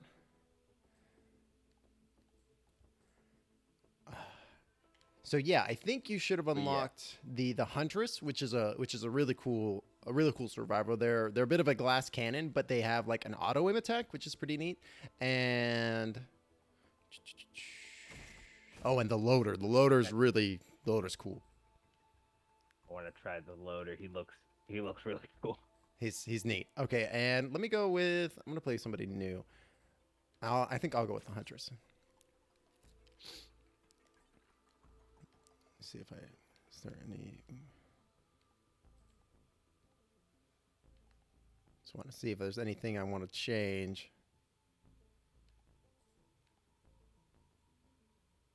No. Okay. Let's do it. Yeah, but yeah, man, the fact that H.P. Lovecraft sold so many books by writing, oh, the monster, so scary, so scary. You want to know what it looks like? So scary. Can't even describe it. Yeah, exactly. Unfathomably terrifying, which is just a really lazy way of writing. If I tried to describe it, you'd be so terrified. Oh man, if I did describe it though, oh boy, you'd be pooping yourself. Oh wow, I got like a little grapple. Yes, so the grappling is very good. You also are completely immune to fall damage. Oh yeah. You can also grapple enemies, so like that the floating skull, you can just grapple straight to them and like float around the environment. It's great. Oh, that's so cool. I see you just flying around out there. Yep, it's great. That character is like probably my favorite character, though I have the least luck with them. Like I'm not very good with them, but they're so much fun to play. The mobility is incredible. Yeah, I'm trying to get used to the melee aspect, but it looks pretty cool. Yeah, and so another thing, when you are meleeing dudes, you have a shield, kind of like the topaz brooch, so you can get up into melee without being super worried about taking huge amounts of damage. What's another thing? Oh yeah, and also you have this thing that you can throw up into the air. It does damage in an AoE, and you can grapple to it. Ooh. Okay. Found the teleporter. We probably don't need to use it just now, though. Probably do a little bit more exploration. But at least we know where it is. Yeah. I will take this. Ooh, I got a powerful item. Looks to be some sort of like Gatling gun. The crowdfunder. That sounds dope. Oh, you know what I think that one is? I think that one is like, it is a minigun, but it fires your money. Well, great. Take this. Cool.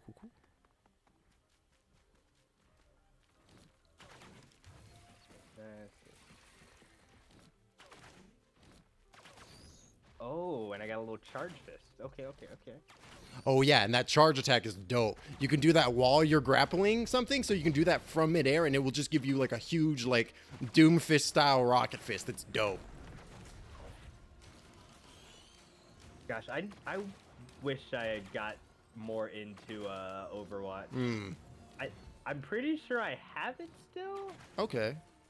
But You know, I haven't played it in a long time. me, yeah, same here. I kind of stopped playing it like when that whole thing with the whole Blizzard in China thing. I kind of stopped playing it about that time, and I have not picked it up since then. I have no idea what ended up happening with that though.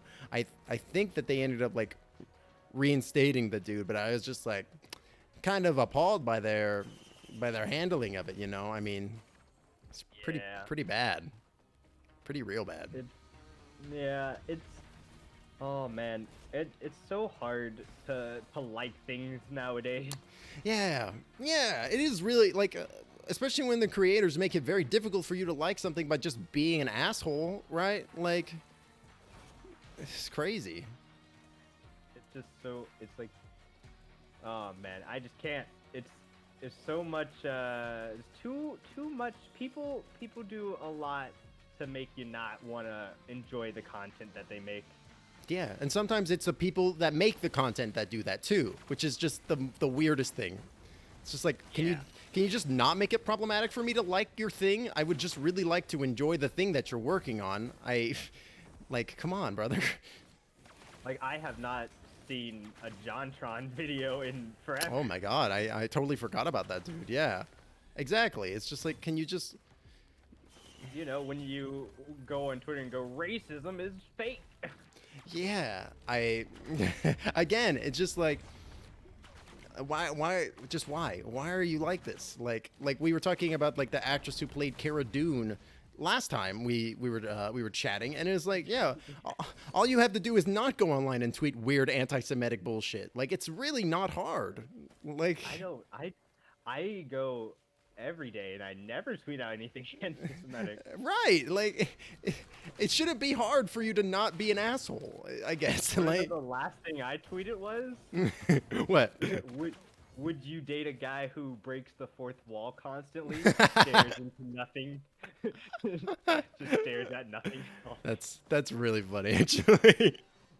Yeah, it's just like, it shouldn't be difficult to not be a controversial asshole, right? Like, and I kind of understand that there is, like, unfortunately, an audience for those people, but those people are also assholes, right? So, like, why do you even want to hang out with them, right? Exactly. Oh, you already got this one. Right, like I was super shocked. Like, I saw there was, like, this gay drag star who, for some reason, he was considering himself a Trumper, and, like, he performed at, like, a MAGA thing. Like, he performed at, like, a MAGA event, and I'm like, and then he was shocked when they booed him, and I was like, what were you expecting? They don't like you. That is not your demographic in any sort of way. Right. It's like, what is wrong with you, brother? Like, why did you think that was a good idea? Why did you think that they were going to accept you? Like, it makes no sense to me. You know, it's like, these people are very vehemently anti-gay, anti-minority, anti-anything queer, and you thought that your drag performance was going to go over well with them? Like, yeah, they were like, you thought they were just gonna be, oh, this one's okay. Right, exactly. Oh, this is like this one show I've been watching called a Search Party. Mm-hmm. Where it's like a chick thinks her friend has gone missing, and pretty much derails her life and her friend's life to find the missing friend. Mm-hmm. And it does not end well. But pretty much one of her friends is a gay comedian who is, like, trying to make it big in New York, and he goes through a arc where pretty much he becomes a leftist. Where he has to, so, like, first he goes, it's a very strange kind of arc that he has, where at first he's gonna marry this guy, and real happy to marry him, and then he gets left at the altar. Oh no! And then he becomes a leftist, where he's just preaching hate speech, and everyone hates him, and he ends up losing his followership as well after they had him for a little while. It's a lot, but at the same, I don't know. I mean, I get why people want to forsake their views. It's money, but right. I don't think there's enough money in the world. Yeah, I mean, I think that your reaction of they want to get in with them so that way they can convince them that they're one of the good ones, quote unquote, right? I think that is highly accurate, right? Where it's just like, yeah, they think that if they ingratiate themselves enough with these people, then maybe they won't want to systemically eliminate them from society, right? But it's like, no, that's not really how hate works, you know?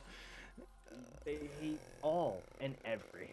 Right, right. And it's you don't just get to be considered one of the good ones by them, right? Like that's not how it works, right? Like It's such a bad. And then even if you are considered quote unquote one of the good ones, why would you want that? Right. That sounds terrible. If someone was to say that to me at any, well, I mean, Yeah. that has been said to me before. To be fair, as I've always been very well spoken, just because that's how I was raised. I like to be clearly understood, you know? Sure. Yeah. I think that feels like a humanity thing for sure. Yeah. And like when someone quote unquote goes, "Oh, he's one of the," that like it immediately ends up being, "I want to fight you." Right, because it's like, what the fuck are you talking about? Like, it's just like What does that even mean? right. You know, I played through, I think it was Watch Dogs 2 recently, which was I really really enjoyed actually. Who has a person of color as the main character. Marcus is a black dude, and like it's such a really good, like I was not expecting it to be so like I wasn't expecting it to like have these active themes of like talking about racism and stuff in it, but like there's this one scene where he goes to the fiction. Google? Yeah, exactly what I'm Yeah. talking about. Yeah. Mhm. And then that scene when he was just like he's talking with his other black friend, he's just like, yeah, and then wait till you have to be in a meeting and you have to represent all of blackdom. And I was like, oh my god, like I'm sure that has actually happened in in the Silicon Valley too, right? That's the thing, and it's so like, it's such an infuriating thing that people are so quick to you know they'll be privileged, and if they have one black friend, that means they know all the black community, right? Right. Like, Right. like I can hang out with this guy because you know he's black, he listens to rap music. Right. It's just like it is a very I feel like it's a very telling thing, right? Where it's just like It definitely shows a lot of the humanity of someone, like because like I personally I've been like I went from being I was the only black kid in my class, like from kindergarten to 3rd grade until I switched to a predominantly black school. And it is, oh man. Now, like, at the time, I didn't realize the like, how I was being treated. sure. You know, but now, if I could travel back in time and Right. go back to those classrooms, it would be something so different. Absolutely. I mean, and it just like because it feels like it's just like a lack of education and a lack of just exposure, right? Because it's like, you know, funnily enough, it's like how H.P. Lovecraft was terrified of everything. It's just like because he didn't know anybody. He was a scared little man that lived in his town and he never went anywhere because he was terrified of everything, right? And it's like Exactly. And like that, like, cause, and like as like I've grown up, I've had people who were just outwardly ignorant for no good reason. Like for some people you could say, yeah, that like they're ignorant because they haven't, but I've seen people who just find it easier to be ignorant. Yeah, because I mean, like when the whole like Black Lives Matter protests and the George Floyd protests were going on. Yeah, it was like there was heavy white fragility going on for sure because it was like people were it was really in their face. Like it felt like a lot of people's faces for the first time being like, yeah, racism is totally a thing that exists and it affects like a large percentage of the population. And people were like, nah, Nah. Yeah, I've definitely had to lose friends over that. Like Man, the this. people that I lived with, like I like when like cause like whenever it first started, like I was front and center at the Capitol building protesting with my neighbors, cause Oh hell like yeah. my neighbor like at my old place where I lived at, my neighbors were lovely lesbian couples who were super woke, and I mean like it was one was a mixed chick and one was a Caucasian woman, and they were real woke, amazing. Like they always made me feel included, and they took me out to protest. We marched together. It was amazing. Yeah. Like I don't know if you saw the clip of that red truck that like charged a bunch of people over by the Capitol. I did see that Uh, clip actually. Yeah. I'm in that clip. You are? Oh my god, that's crazy. Yeah, I'm right there when it happened. Holy Like when it shit. happened, and then my boss like texted me that day. It was like, "Oh, I saw you in the clip with the red truck. Are you okay? Like, are you good?" It's like, "Yeah, I'm fine. I'm great." It was like, That's but wild. like during that time, my roommate, well, like my roommates, because I still live with them at the like right now. My roommates were at home eating food. Could have come out, didn't want to come out, didn't want to be a part of it. Yeah, I mean, it's just like one of those things where it's like I really feel like as a, oh my god, you've grappled on the meat. What the hell? I didn't know you could do that. Underneath it in the mouth, though. That was wild. That was really funny. Oh my god, that's crazy. Um, but what I was gonna say was that like I feel like at this point as a society, like due to like the heavy level of ignorance that is just pervasive in not just like matters of race, but also of science and other cultures, etc. It really feels like at this point it's. I was gonna say like it's not enough to be not enough to be not racist, but you also have to be anti-racist. But it's even more than that. You have to be like pro knowledge and pro expanding your horizons, right? It's really like it's Exactly. it's not just Exactly. yeah, for sure. That's the thing. Like, there's so many people who rather stay ignorant to the world, and like during just the downfall of America, I refuse to like look away and not like stay informed. Like no Yeah. matter how infuriating Twitter made me, I'm sitting there looking at every single thing that's being put out because Oh, absolutely. I need to stay informed. I gotta have that knowledge. Right. No, yeah. I mean, you're super right because it's like it's very like it's very easy to be able to like when you're not it's not affecting you to just disconnect, right? And be like, I'm not going to watch this. I don't it doesn't affect me. But that in itself is is pure ignorance, right? Like Exactly. Just going, oh, that's happening to a different community. That's not my community, but the world should be your community. Like, Right. no matter what happens, you should, like, just like basic empathy. I Yeah. think should be enough to drive the wanting to learn more. You know? Yeah, I mean that.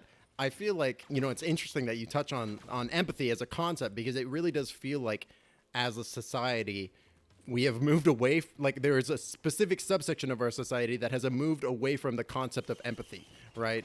Like, it really feels like there's a lot of people that are like, I've got mine. I don't care if you get yours because screw you, basically, right?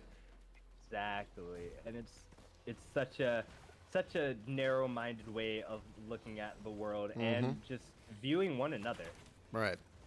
Like Like absolutely. it's just, it's like even when I don't like someone, like there's plenty of people that I don't like. I openly will tell them I do not like them. If something bad is happening to them, I worry about them because that's just the person I am. I'm not a person that's just like if someone I hated dad died, I'm not gonna be like, oh, he deserved it 'cause he's Right. an asshole. Absolutely. That's not good. No, yeah. Something that's not. I don't like, and even disliking someone. I still can't actively say I hate someone because hate only brings hate. Right. Yeah, I mean, it is really just one of those things where it's like, it really feels like as a society, as like a culture, empathy has really gone onto the back burner, you know, and it's really like, it's, you know, because these larger political parties, cough cough, they really thrive on hatred, you know, like hatred of the other, hatred of not the group. And then it's fascinating too, because like as soon as it becomes something that's relevant to them, right, as soon as like their kid comes out as gay or transgender or non-binary, or if they their kid gets like cancer and suddenly they need universal health care, suddenly they'll immediately change their tune because suddenly they can understand, because it's happening to them, right? Exactly. Like that's, if it's not happening to me, it's not happening. Like Right. That's the most mindset, which terrible mindset to have. Right. You gotta, I mean, just read a book. I don't know if that's just how your mind works. Start reading more books, I guess. Yeah, I mean, know. you're super right, because it's not even that it's not even that it's happening to somebody else. It's happening to somebody else and they deserve it too, right? Yeah, like that doesn't make sense. Right. No one deserves a just oppressive, like just to feel either unwanted or to feel scared just to leave their house. Right. Like that shouldn't be something that anyone has as a like just like as Americans, the number one thing that we wrote down as our like come to America and you get this is the pursuit of happiness. Right. Everyone gets a chance to be happy. Yes. Yeah, and that is like a core facet of America that, again, it feels like it has been kind of left by the wayside because for, you know, various reasons. I mean, it was also kind of inherently flawed from the offset because like the people that wrote those documentations were also slave owners, but you know, yeah, so it's already kind of inherently flawed. You've already kind of fucked it up already, dog. But then started off on a bad note. Yeah, exactly. Like, you could have at least fucking put your money where your goddamn mouth was, for God's sakes. But like, and now it's gotten even worse too. Like, I don't think that like the pursuit of happiness should necessarily involve you working an 8-hour shift for a company that you don't like, so that way you can go home and then eat from one of 15 different kinds of freaking, you know, frozen meals, right? I don't think that is the definition of the pursuit of happiness, right? Like, you shouldn't have to work. Like, people shouldn't have to live in like Section 8 housings, have 3 jobs, and still only make enough to pay their bills. right, exactly. I mean, I honestly feel like at this point in our society, I don't even really see why people should have to work in general. You know, like our society has become so technologically advanced that we've come to such a point where like things like we don't. Like, people shouldn't have to work to be able to facilitate themselves, because if they have to work in order to survive, then that's just like wage slavery, basically, right? Like, Yeah. Because there is no alternative, right? The alternative to not working is you die, basically. Exactly. Like, Yeah, pretty much. You work or you die. That's right. what you have. Like, literally, that's it. That's literally it. It's like you know, there's no choice, there's no consent. Absolutely not. It's you work or you die, and that's how it is, right? And that's how it's been for such a long time, that like, if despite the fact that we have I activated the boss. Sorry. I'm zooming over to you right now. Despite the fact that we have made such massive technological progress, and like, and you know, the world that we live in is much different than it ever has been, and possibly ever will be, you know? Like, there is no reason for us to continue to like have everybody work these 9-to-5 jobs and be unsatisfied and stuff like that. You know, like when during the 2020 presidential run, I was like a really big fan of Andrew Yang, actually, because I really liked like he definitely had some problems, for sure. There was no perfect candidate in that context, but like out of all the candidates, I felt like he was the one that was the most like on the level with like really understanding like what the American people were facing in general, as well as having like actual like solutions that people agreed were good. And if people didn't like some of the things that he did, he would change them, right? Like he would actively take feedback, which I thought, like, I can't think of another presidential candidate that's actually done that, right? Yeah, exactly. Especially with like people are so afraid of change and of not like I don't understand why if someone's telling you that the thing that you're doing is not okay and that it would be better if you stopped doing it, then you don't have to take that as a, oh, this person won't, like, this person's telling me I can't be myself, you know, like, they're just trying to help, because everyone should strive to be better. Right. Yeah, exactly. You know, I think that, and that really ties into like the whole conversation that we were having about ignorance as well, because it's, people get stuck in this in themselves, right? Where it's like, I don't want to change because if I change, that means I might have to have an uncomfortable conversation with myself about my past actions or past deeds or thoughts or what have you, right? When it's like, but no, I mean, you could change, you know, and being able to change to new data is like an incredibly important human trait, right? That's literally all we do. The one thing that people thrive on doing every New Year's is the new year, new me. Right. Like a stand saying that I'm going to change I'm going to change and become a better person this year, you Right. know? Because you're acknowledging that you're a different person and that things could change, you know, in your perspective, right? And that's like, it's a really important thing for your own personal growth and growth as a society. You know, it's like we get new information, and that new information needs to be able to be entered into like the public consciousness, right? Exactly. Just a crazy thing that a lot of people are very close-minded and just don't want to change. Right. Just, I mean, and it's not that they can't see that it's something that they need to do. It's just that they just don't. It's something they don't want to do, right? Because again, it's just this awkward conversation that they're going to have with themselves of being like, well, oh no, like if this one thing that I did was problematic, then suddenly they go down a little bit of a rabbit hole, right?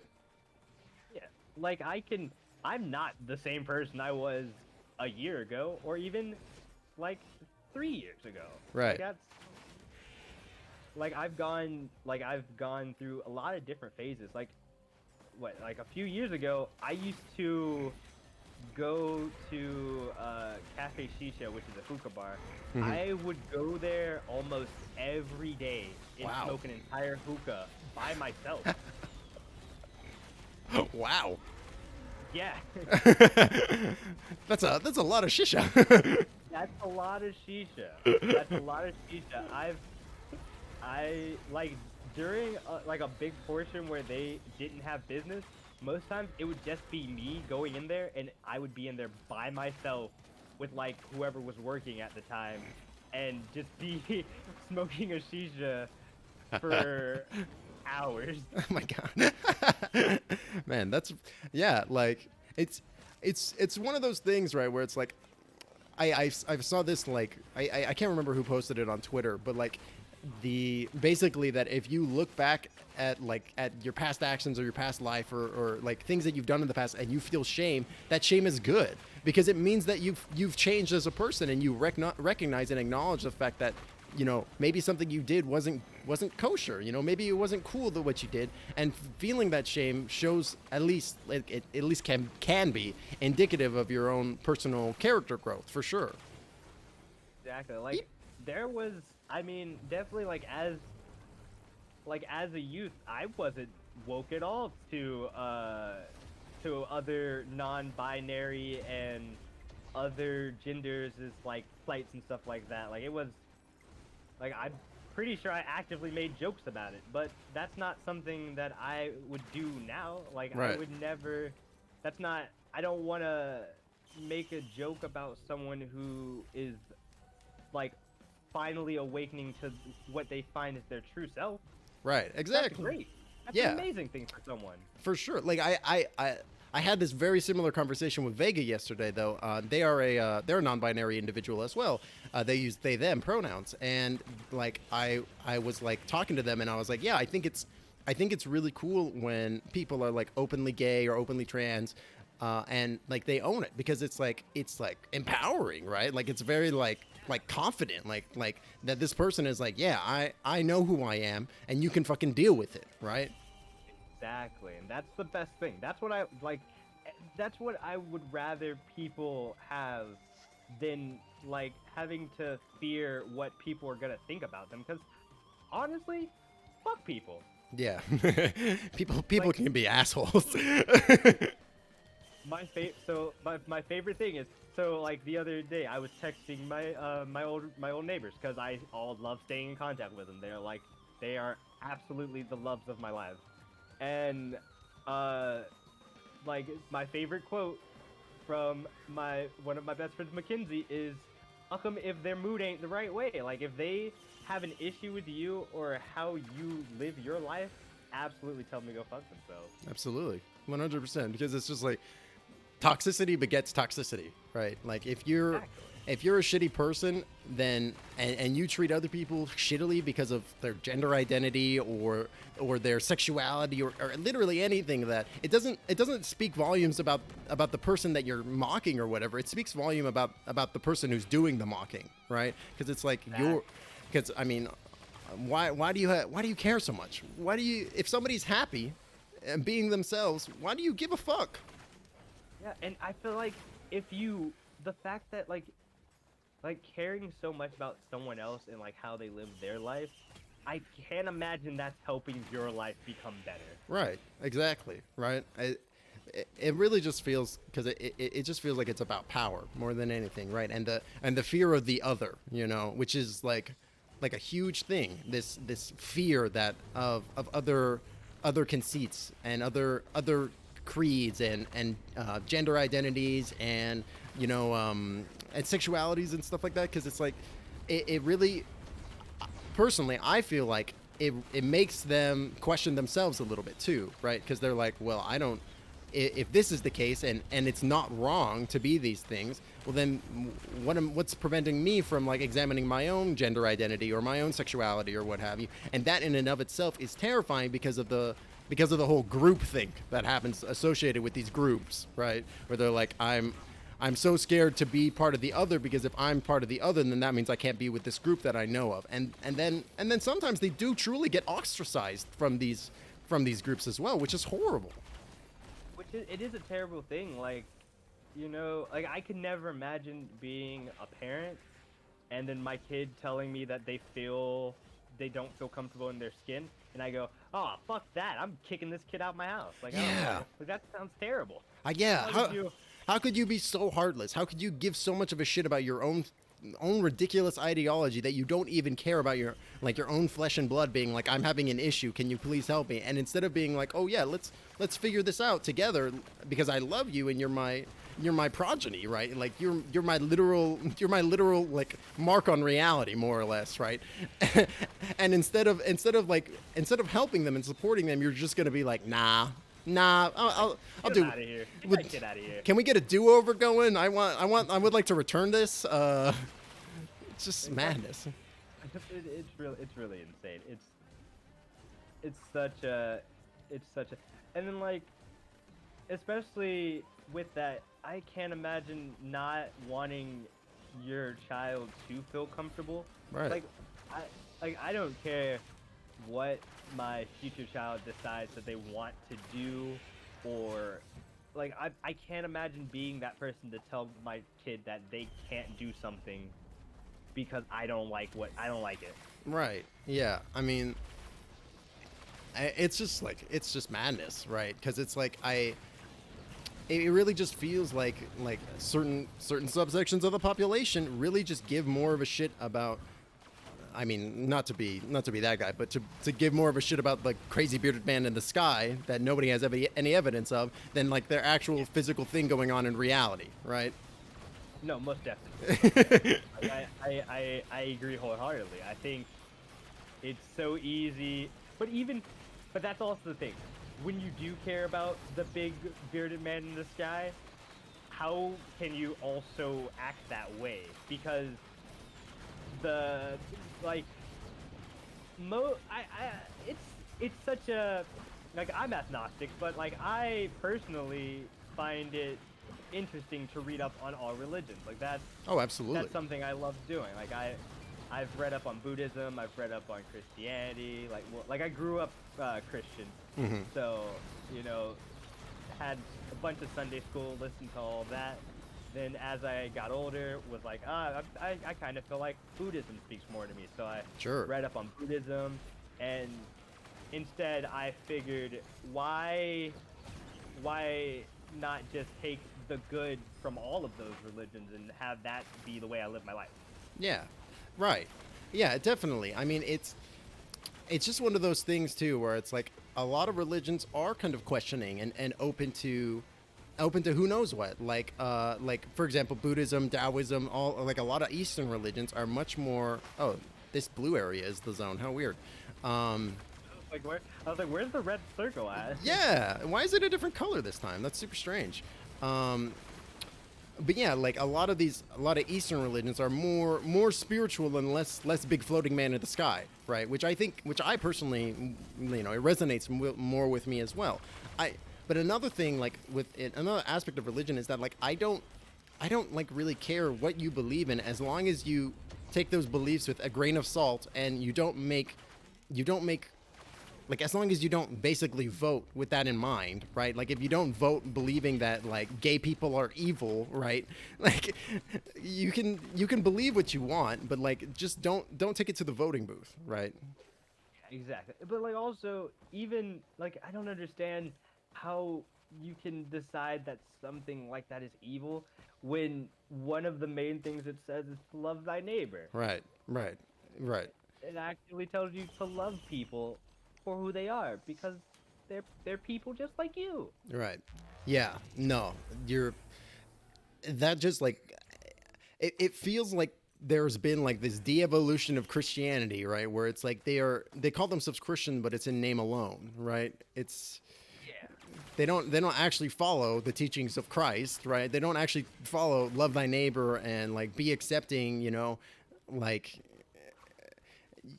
like I mean this is like we're literally talking about a dude that like he would wash the feet of prostitutes, right? Like isn't that one of the stories? Yeah, exactly. But listen, Jesus. First of all, like to be a Christian and then like say like to hate Jews. Your Messiah is Jewish, Right. and then fucking Jesus kissed Judas on the mouth all the time. That's a big thing. Jesus loves kissing Judas. Yeah, I mean it's just it because it feels like, I mean, and if you look at like places like the Vatican or some of these other like heavily religious places that are just incredibly opulent, it feels like pure unadulterated lip service, right? Because it's like, no, y'all don't really care, y'all just want fucking power. It's all about the power. See, that's why I really love Pope Francis, because he's the man. Like that Pope Francis is like, everybody come on, join in. This is for everybody. I don't care who you are. Like Right. Pope Francis even decided that he doesn't want like in the church, instead of having a giant throne that everyone else fucking was sitting in. Pope Francis was like, I just want a pillow. Just give me a pillow. That's all I really need. Right. Yeah. I mean, it's just it really feels like and there are some good individuals working in those spaces, but it's like it's really like I feel like antithetical, like a lot of the things that happen. And then what's really wild is that like, yeah, I've seen like a lot of good things about Pope Francis, and then also a lot of Christians who are Catholic will be like, nah. Has he read the Bible though? It's like, what the fuck? Yes, he has, and in its original language as well. Right? Yeah, exactly. It's like, what are you even talking about? Like, But when they go, oh no, the other popes were better, But like, the stories about the other popes are ridiculous. I mean, I'm not a huge like scholar of Christian theology, but isn't like the Pope meant to be basically like the quote unquote king, right? He's like the personification of God in human form, basically, right? He's the closest thing you can get to God. Right. Right, which used to be like the crown back in the day, right? Because that was always what I found to be super fascinating about the religious monarchy in Britain. That it was like, nah, dog, they believe that the king is rules not because he's like a good guy or whatever, but because they think that he is God in human form. Which I just thought what a fascinating idea that is, if that was the case, right? Like, yeah, I mean, of course you would want that guy to rule your shit. He's God. He's like, if he's king, he's supposed to be. That's the man. That's the guy we gotta follow. Obviously. Right.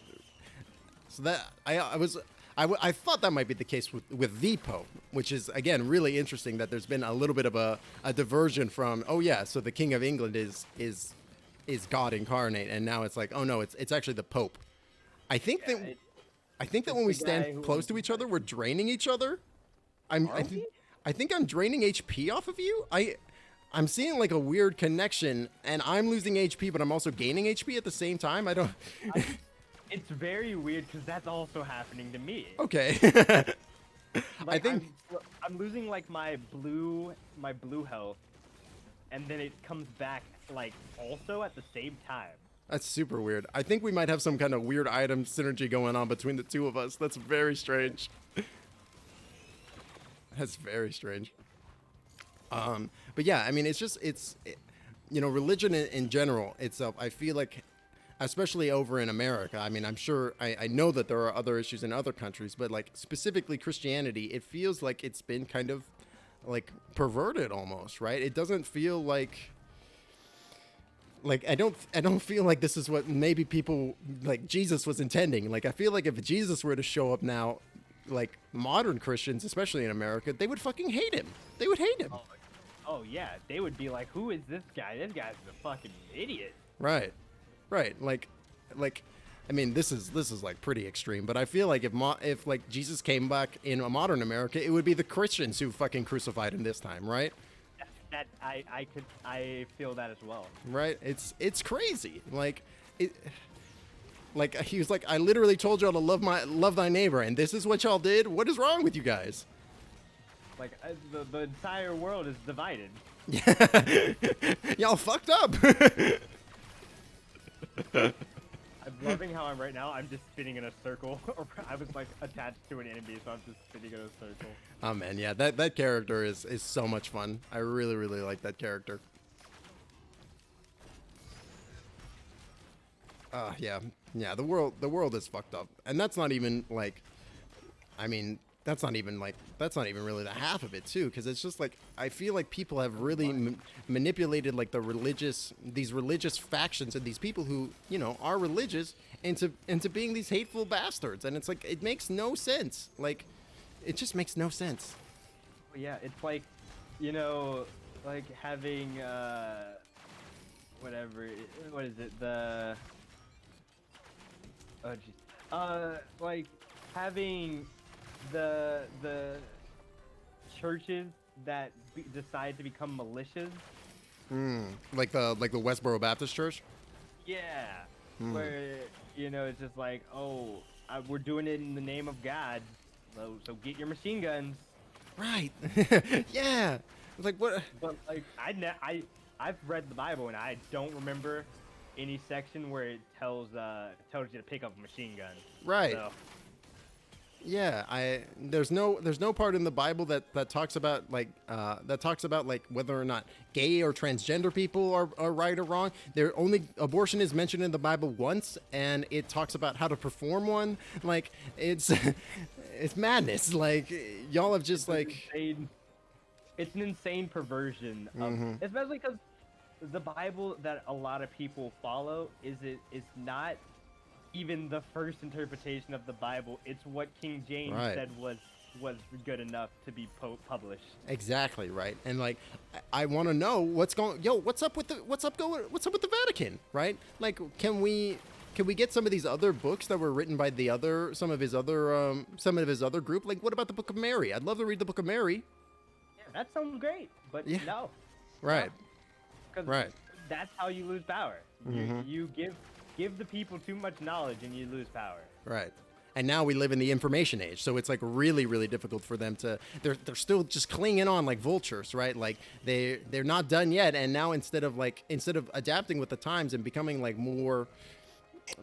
more modern, instead they're just reverting to past and to like even further into ideology. It's a huge issue, and it's like it's crazy because it's like religion served a purpose in the past, right? The purpose of like giving people hope and giving people something to work towards, and like, you know, because life was shit, dog. Y'all died at 30 or 40 if y'all were lucky, you know. Yeah, that's a good long life if you died at 30. Yeah. Most times you're happy to make it past 10. Yeah, exactly. Like, and like the infant mortality rate was super high. Like there was like the world was shit, dog. It was bad. It was bad. And like, and so religion really was there to give people hope that I mean, the world is literally suffering right now, but it's gonna get better when you die. You're gonna go to a place that's sweet, you know. Yeah. As long as you, pretty cool. As long as you're a good person, right, you're gonna go somewhere really cool. Yeah, as long as you don't murder and rape and like and as long as you don't like eat certain meats that might not be the most healthy for you, right? Like pork or what have you, right? Which again was created with the explicit purpose of people were worried about swine, right? They were worried about the diseases and stuff, right? Again, it has this explicit purpose, and I just think it's fascinating that like the way that religion has really it's changed to the point where it's no longer like it used to serve a purpose, but now the purpose has become so perverted that it serves itself, right? Exactly. Like, if you want, it's so hard for, and like that's why a lot of people in this day and age pull away from religion. Like, people who grew up in the home of a church no longer want to follow it, and why. Like, there's this whole, oh god, what was the goddamn show that I was watching? It was some show about like these British comedians, like who get a TV show in England, pretty much. Well, in America, and one of the episodes is one of the writers is a gay man, right? And everyone's like, that's really cool because they're in California, so they're like, that's fine. Everybody loves it. But then he's openly Christian.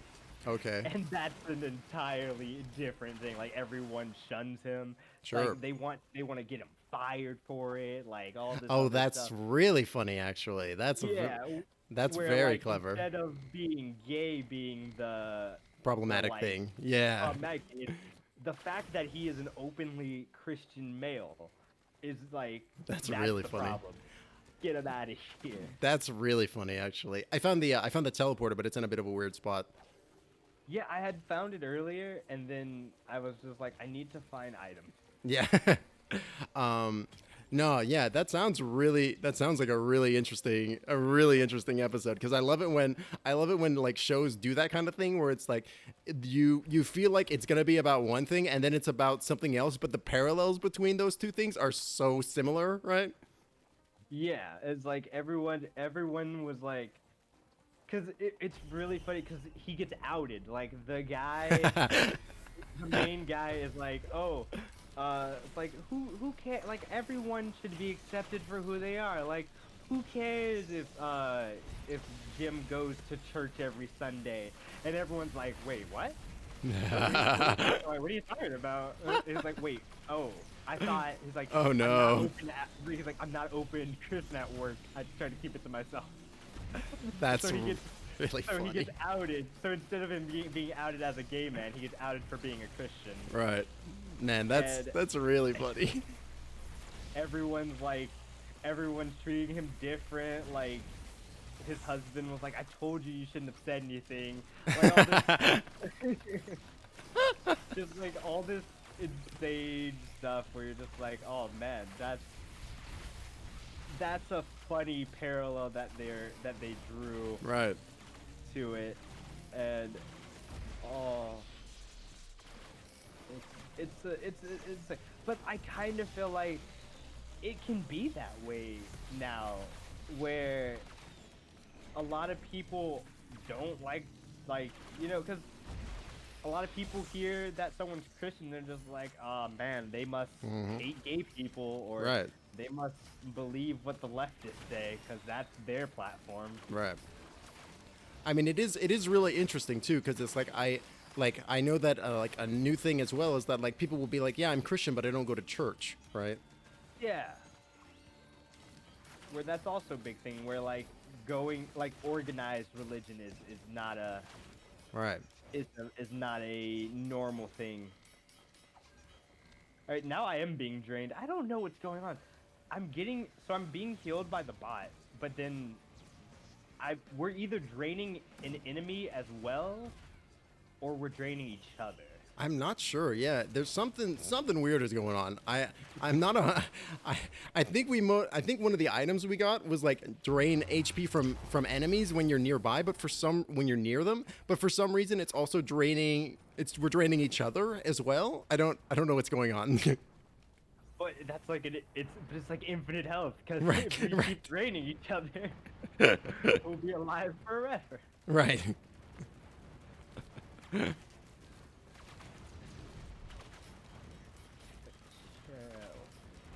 God, this game looks pretty great.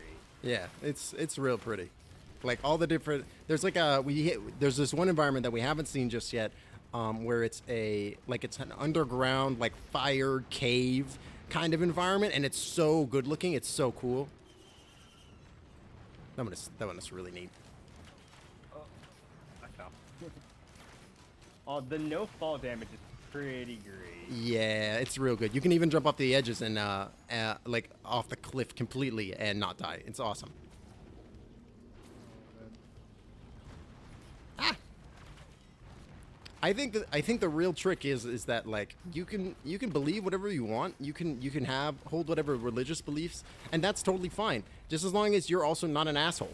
I mean, it's it really comes down to that, right? Like That's kind of it. That's Yeah. all. That's all that matters. right. And like I feel like there is really like this like what you were mentioning about that one character who's just like, yeah, I don't talk about the fact that I'm Christian at work because people will judge me. And it's like, well, I mean, it depends on like, do you have these hateful opinions and perspectives, right? Like, because it's kind of synonymous with those hateful perspectives, right? Exactly. It's not like, I mean, and it is very person to person. Like Totally. I know many people who are the ideal Christian, love all, don't like go to church, just love people to love people. Right. And that's the good thing. Oh, I got a rusty key. So if you find it, yeah, I hate the rusty keys. So you'll find on this level specifically, you'll find like these funny little locked boxes that you can use the rusty key on. But then it usually just gives you a shit like white tier item. So I don't know. But that was a big thing. Remember when we were talking about Static Shock and how that Right. in itself aged really well? Yeah. There is the Christmas episode where Virgil is spread out super thin because he's going to all his friends' holiday parties. Right. He's going to Ramadan. He's going to the menorah lighting. Right. He's going to Kwanzaa and everything, and it ends up with like him he invites all his friends out to church service on Christmas, and the preacher is very adamant in saying that he does not care whether you are a child of Jerusalem or whatever you are, as long as you're loving one another and making people feel included. That's all that matters. Yeah. Exactly. Right. Exactly. Because it really just comes down to like the humanity of the situation, right? And it's like hatred is easy, right? Hatred is simple, and it's like one of the simplest emotions, I feel like, because it's like it you know, I mean, on like an evolutionary level, right? I feel like hatred is a very close relative of like survival instinct, right? Because hatred fuels the body, right? It makes endorphins fire, and it makes, you know, it gets like testosterone and adrenaline and all those like different chemicals running, right? It's a simple pathway to that, right? And have you seen sorry, not to pivot, but have you seen True Detective? Okay, so I've only seen the first season of True Detective, but I really like that. I really like McConnelly. His character in that is like one of my favorite characters, I think, in any TV show. Like, I really just love his perspective about religion and like and people, right? And like, I love that one monologue that he does about like how humans have evolved to the point they've evolved humans are an aspect of nature, but we've evolved to be so intelligent and so much so that we don't view ourselves as nature anymore. We view ourselves as something else, right? And because we view ourselves as something else, it's causing a huge amount of issues, because instead of acknowledging the fact that we are, and at our core, basically animals, right? We decide that we aren't that, and because of that, we have to come up with all this, like, you know, psychological bullshit to explain ourselves. When really, it's like, no. I mean, we've evolved because we evolved from animals. We evolved from nature, right? And we are in and of itself animals as well, right? And on like a fundamental level, right? And seeing ourselves as not is causing the issues, you know? Exactly. That is what, like, it's definitely causing the major problems that we have to deal with if we want to continue to survive. Right. Because like all other forms of old civilizations were so in tune with like being one with nature and giving back to the earth after using it, that we've completely just given that up. Right. That's super true. Exactly, right? It's like, fuck it. Why do we care? That's why our Earth only has so long left before we have no choice but to get the fuck out of here or die with it. Right, exactly. And that's like another thing that like I feel like people are misconceiving when we talk about oh, the Earth is gonna die. No, dog, the Earth is fine. The Earth is gonna be cool. It's a fucking rock floating in space. The Earth's gonna be fine. Whether or not it's still habitable by people is another fucking question entirely, right? Exactly. Like see, when we say the Earth is gonna die, it means the Earth is going to die for us. Like, right. We are no longer gonna be able to use the Earth. Right. It's a big rock. It doesn't care what happens to it. Yeah, exactly. And it kind of like, I feel like almost a personification of Mother Nature. It's kind of warped that perspective as well, because it's like, oh yeah, the Earth is dying, and then you immediately picture Mother Nature, and she's like on a bed, like dying. But no, it's not really like that. Mother Nature's just like, well, you know, I liked having you around for the little bit of time that you existed for on this planet, you know, about like 10,000 or so some odd years. But, you know, if you're going to fuck the environment up, I'm just going to keep on ticking. Yeah, and even when, like, the Earth becomes uninhabitable for us, the longer we're no longer on the Earth, the better it will be. Probably, pretty much, yeah. Like, it's that whole, like, terrible, I mean, have you seen the Will Smith movie, Earth, where they, like, crash land on here and it's overgrown and all the animals have evolved into, like, apex predators and whatnot? Oh, I know exactly what you're talking about. Oh, let me just give a quick shout out. Hey, Mirami and Kite666, how are you guys doing today? Yeah, I haven't seen that movie, but like they were like, I remember seeing the trailer for it, and Will Smith is being like, every creature on this planet has evolved to hunt people. Yeah. Yeah. Oh, where are we? It's a planet called Earth. Right, like, right. I mean, to be honest, if we're not here, like, polluting the air and whatever, it will slowly heal itself. Right. And become maybe not what we have grown to be, but the Earth has never stayed one thing. Like, it changes constantly. Every like time it gets a chance, really. Basically, yeah. I mean, I remember it was fascinating when I was in school, and I learned that there was like 5 or 6 different extinctions events that had already occurred on the planet Earth. Because you think of the one with the dinosaurs, and you're like, oh wow, that was a big one. But there's been like 6 of them. Yeah, there's been like the Earth started as just a molten rock.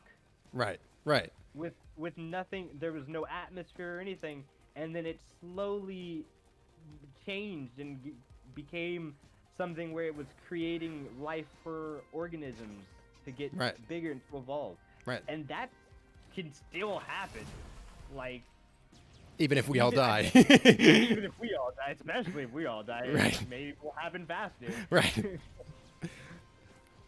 I'm glad to hear you're doing well, Mirami. I'm doing great. I'm playing with my friend Jared here. This is his first time playing Risk of Rain, and we're just using it as a what's a banter engine more or less right now. Pretty much. This is it's slowly becoming a visual podcast. Yeah. Perfect. Oh, sweet, and we got the thing. Human are parasite to Earth. Yes, Kite 666 is 100% accurate with that. Are you ready? Ready for the teleporter? Yeah, I'm zooming right to you. What show?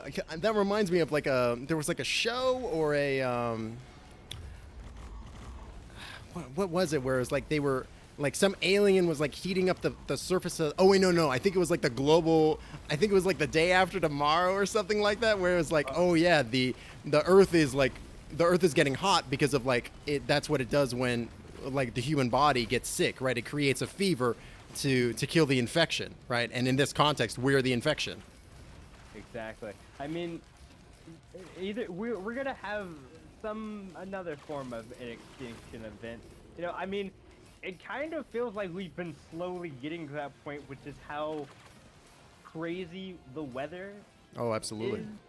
Like, we've had so many like meteorologists that just go, "Oh man, the Earth shouldn't be doing this. Like, there shouldn't be massive snowstorms that are just destroying everything." Right. Like, yeah, Oh, not in freaking Texas. I'm about to die. Yeah, I mean, I remember when people were like talking about, oh yeah, global warming. We don't got to worry about global warming. Global warming is 50 years away, and now there's like crazy snowstorms happening in Texas, like in 2021, and it's like, yeah, y'all were just wrong about that. Y'all are not scientists. Y'all don't know shit about global weather or anything like that. I mean, not to mention the fact that like they're one of the big issues is that like because people think, oh, trees make a large percent of the oxygen, and they are correct, but a huge percentage of the oxygen is also created in using zooplankton and algae out in the sea, and they're having huge issues with ocean acidification and things like that, where it's like, yeah, a large percentage of those zooplankton and all that stuff that make the oxygen for us they're freaking dying out because we're dumping all this shit into the ocean, and it's really, really bad. I like what Kite says. And maybe diseases are the way Earth tries to kill us. Right, exactly. And we kind of see that with COVID a little bit too, where it's like a zoonotical virus, right?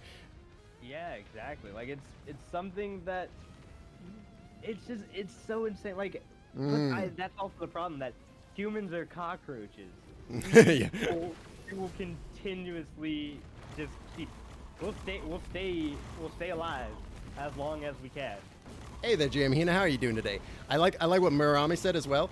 I'm going to challenge that view and say that there are plenty of indigenous systems that are not parasitical or damaging to the Earth. Colonization is the disease. Yep. That's super on point. I mean, most definitely. But that's the human way. The human way is I need bigger and better. I need more. Right. Especially in our current like American society, consumerism is totally rampant and out of control. Exactly. But like even like I imagine just like the beginning people who were like, let's find a place to live. Let's just find a place where we can live. And that's like, but like even no matter how much, like America itself started with just one little side. We were just like, all we need is this side of America. And then we're like, but there's more. Right. And I want it. Right. I need more. Yeah, the whole Manifest Destiny, which was basically just an excuse to strip indigenous people of their lands, more or less. I mean, Just like, crazy. let's get as much as we like. It's insane. Like, like the fact that we have this, like, you know, you go to McDonald's and you can get that supersized me. You know, you can get that big food that you don't need. We can definitely live off of less than that, but why? Right. Right. Exactly. Why live off the bare minimum when you can have it all? I'm glad you're doing well, Hina. Good to see you too. Thanks for stopping by. Appreciate you. Yeah, I mean, and you know, that's like I worked for a restaurant for a little while, and like, you know, I can't tell you how many times when I would bust a table and like 2/3 of the meal would be eaten, but then there would just be this final third of food that I would just throw in the trash, and I'm like, you know, like, what if we just served smaller portions? And then I remember the owner of the restaurant being like, yeah, we can't do that because if we serve smaller portions, even if they don't get eaten by the people, they won't come here. They'll go to the place where they can get the big portions anyways. And I'm like, I mean, you're probably right about that, right? Because if it looks like you're giving quote unquote smaller portions, people will just not eat there, right? Even if it doesn't get eaten. But like, and I don't understand why we have to have that. Like, it doesn't need, like, there's many places like Japan McDonald's 10 times better than our McDonald's. Oh yeah.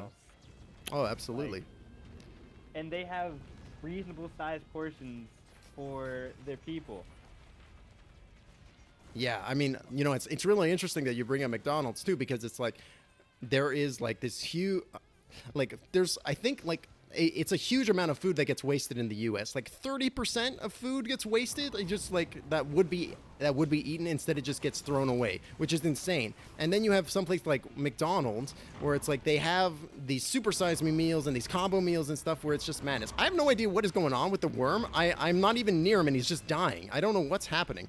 I think that may be like the turrets that I had set up over there. Oh, maybe you're right. Yeah, because I'm seeing him attack them. Where'd he go?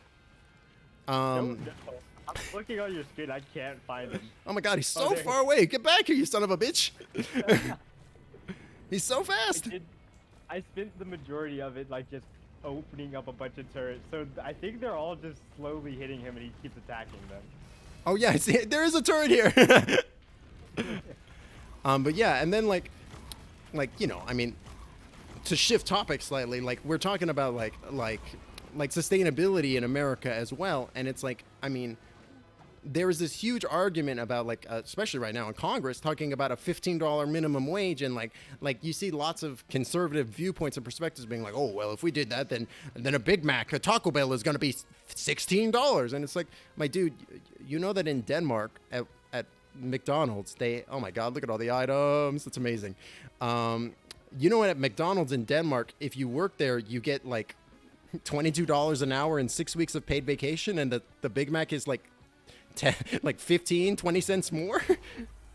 Yeah, people think that you have to have a bunch, like you gotta have a bunch of money. Like if you have a bunch of money, obviously you gotta have you're gonna want to be spending all that money on food. Like if you know, it's kind of like that thing where, have you ever seen where they had like celebrities and asked them how much like basic things cost? Oh yes, I think I saw that one with Ellen with Bill Gates, and he was like, she was like, how much is this bag of sugar? And he was like $15 or something insane. Like, how much is a gallon of milk? Like $15 or something crazy, right? It's like, how much is a gallon of milk? Like $20, right? Yeah. sounds good, right? Like, excuse me. It's just like these people are so out of touch, and it's so obvious how out of touch they are too. And it's like, I remember seeing like the Republican senators who voted against the $15 minimum wage. Every single one of them was a millionaire.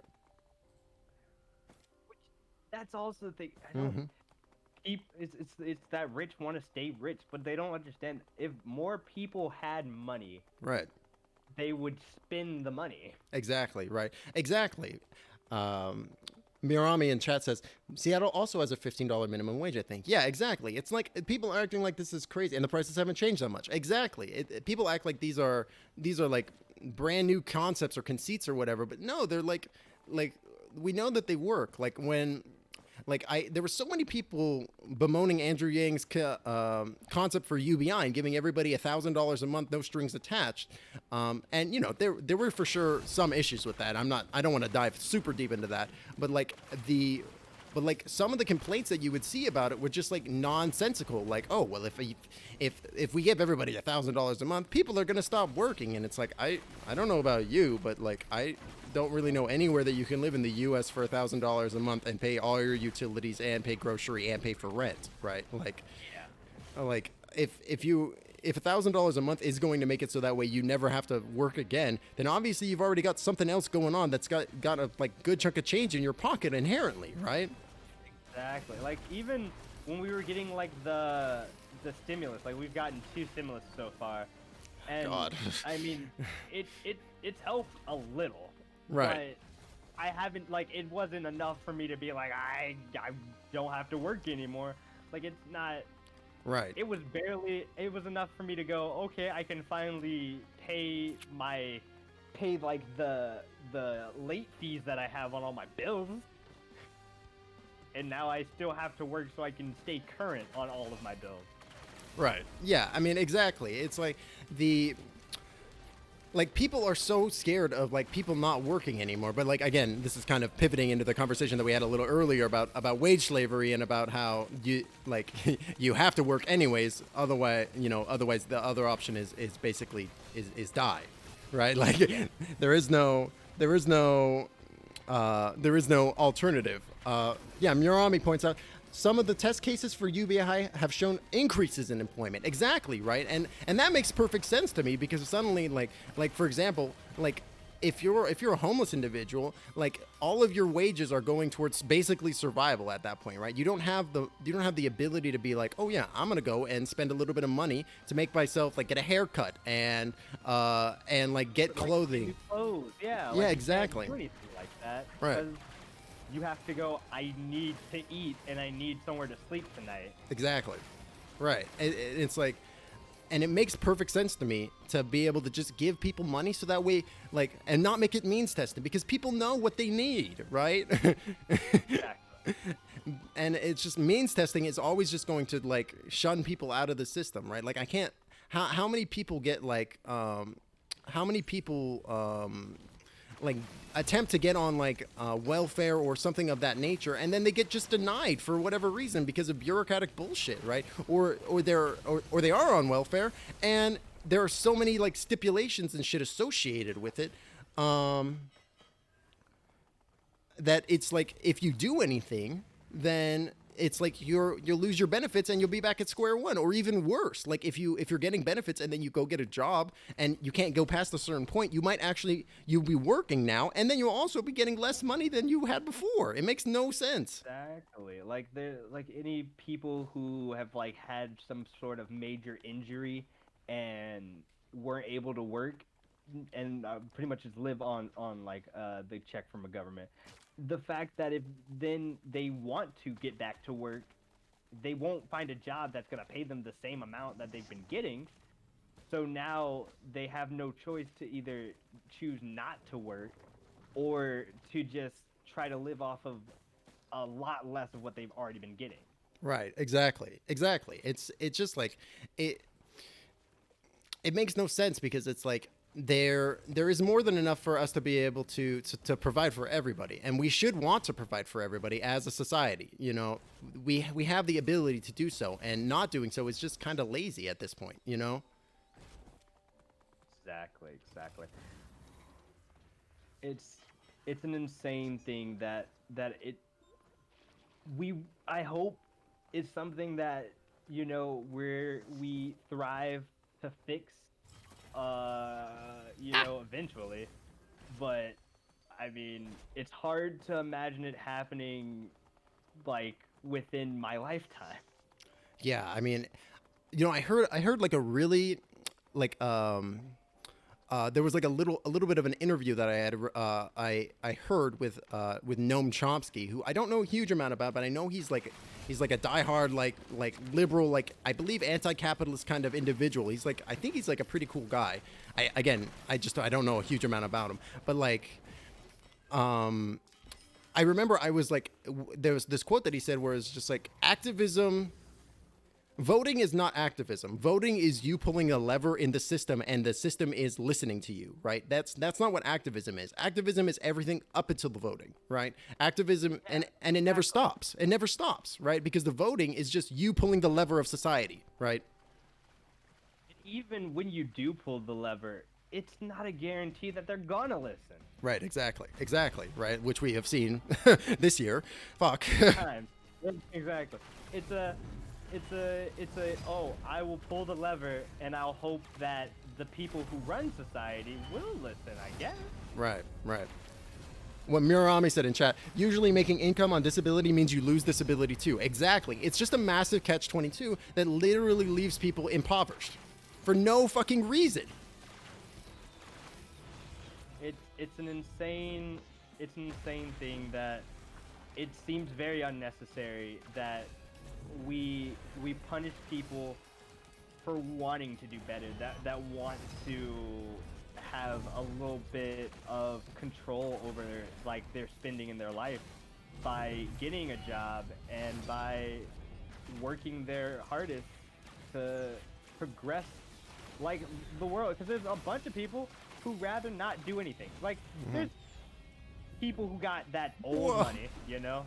I just saw you fly 500 feet up into the sky. That was incredible. I know. I'm like holding on to the boss. I'm just not letting go.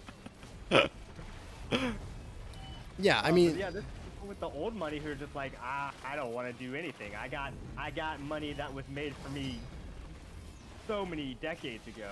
Right. I'm gonna die. Yeah, I mean, you're super right. There are always going to be people that don't want to work, right? And if they don't, if you know, it's just one of those things that if, oh no, my friend, oh shit, it's just one. Oh God, it's just one of those things, right? Where it's like it's kind of like you know, like making anything illegal or what have you. If people want something, they're gonna fucking do it, right? They're gonna figure out a way to make it happen, right? One way or the other, right? And it's like you're fighting against human nature at that point, and it just doesn't work. Exactly. That's why when hopefully we do get a podcast episode going on the seshcast pretty soon. But one of my topics that I wrote down is just legalize everything. Yeah, I mean, absolutely. You know? Yeah, Kite in chat is saying, you know, health insurance in the U.S. is also a joke. Oh yeah, absolutely. That's a topic. That's like a whole other freaking can of worms to open. Yeah, it's not. It's very insane. A very, very crazy thing that I don't understand how there's so many other like examples and that are doing pretty well that we just decide to ignore. Right.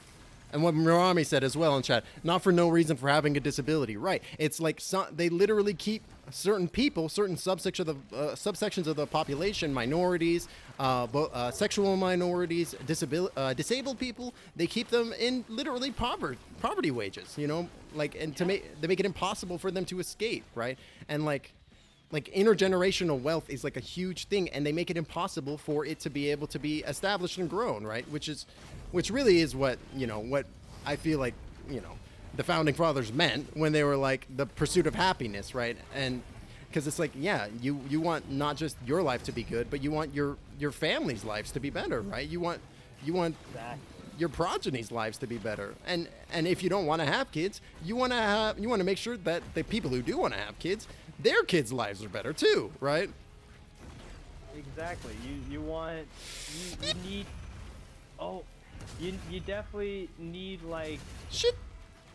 people that are willing to put that good energy out. Like there's so many people who are willing to like want to keep the money, and they're like, no, it's mine. Right. You know, like I like to call them Mr. Krabs. You know, they like right. Money, and they don't take it like, they're not like, oh, but what if I give the, like, if, when I own a business, like I want to own a business. When I own a business, I want to have so that all of my employees and everyone who works for me is good. Oh, he's taking all your shit. Yep, this is phase 4, where he takes all of your items and now he has them and he's going to use them against you. And now you're stuck at 0. Yeah, it's fun.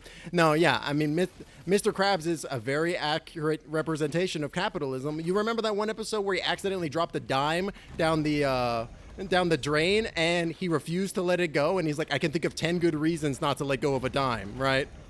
Yeah, exactly. Whereas like I instead of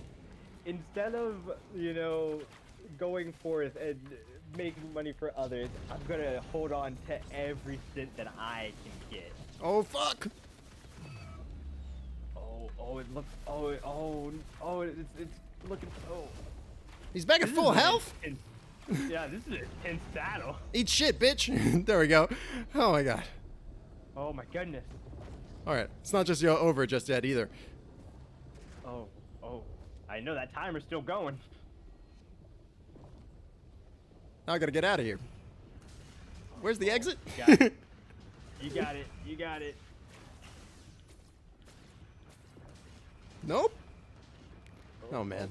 Up. Right, and I can't remember where the exit is. It's also just one of those things too, where it's like, if you're literally a Mr. Krabs or a Jeff Bezos of the world and you have billions and billions of dollars, the money isn't circulating, right? You're just literally sitting on it like a human dragon. It's so insane that people will you know what I imagine when I get a bunch of money? Man, I can't wait to spend that on something. Right. Yeah. I mean, like, I could never imagine being like Jeff Bezos, right? And you're literally sitting on billions and billions of dollars, and it's just like, I could literally solve all of the world's problems, right? In a fucking afternoon. He could just give everyone money and things would be a lot better. Like, but yeah, no. Why do that when you can just have a bunch of money and be cool for it? You can look cool for having a bunch of money. Right. Know? Yeah, I mean, it's madness, right? Because it's like, you're not even doing anything with it. Why don't you solve world hunger or global warming or something fucking useful, for God's sakes? Like, instead you're just literally trying to make outer worlds, and you're going to make us into a capitalist dystopic future in space instead of on Earth. Great. Fantastic. Yeah, cool. Thanks you dickhead. Yeah. Like, that was, I mean, like, I used to like Elon Musk a little bit, but like my opinion on him has totally soured in the past year or so, because it's just like, he's just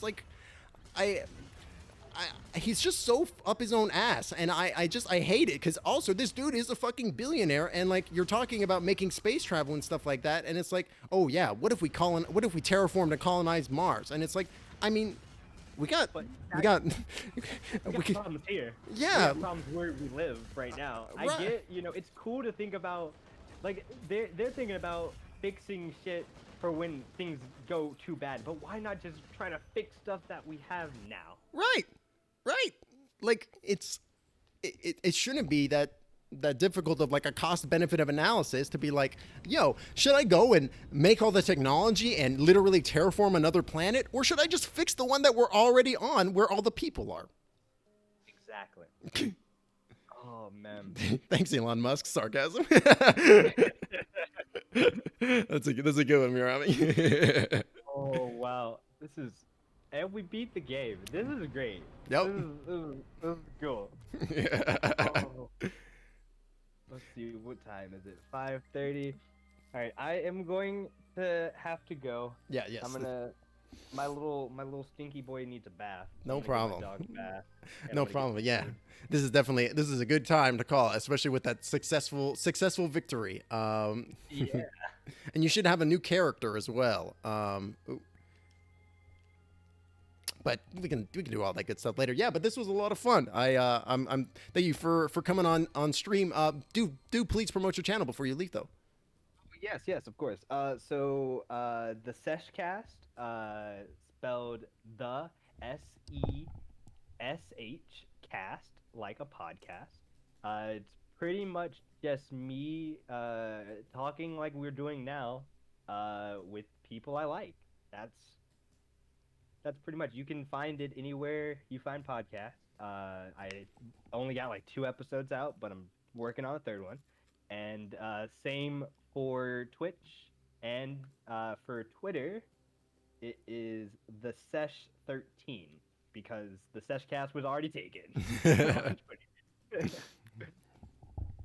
Alrighty, But yeah, awesome. this was a lot of fun. I enjoyed it. Good. I'm glad you enjoyed it because I was like, I know you like. Oh, Kite666, thank you so much for the follow. I appreciate you. Yeah, thank you, Jared, for being on. This was a lot of fun. I'm glad you enjoyed the game. I was like, I know he likes roguelikes, so I feel like he's gonna vibe with this for sure. Yeah, this was a hard hitting one too. I can't wait to come back to this. Yeah, it's good, and there's like a bunch of other characters and stuff. It's great. I feel like you're gonna log a bunch of hours in this one. It's good. But yeah, this was great. We should definitely do this again sometime. Absolutely. Of course, yeah. Yeah. I hope you have a good rest of the day. Yeah, you too, brother. You enjoy watching that stinky dog. All right, catch you later. Peace out. Peace out. Alrighty, that was great, guys. Thank you so much to everybody who came by today. I'm gonna hop off as well. Thank you so much to Dungeon Master for the subscription, DJ Nerd for the raid, and also Dungeon Master for the 5 bits, and Kite666 for the follow. Appreciate you guys. Appreciate the science behind the space exploration and some of the tech it helps develop, but I'm a firm believer in putting resources into helping fix the problems here.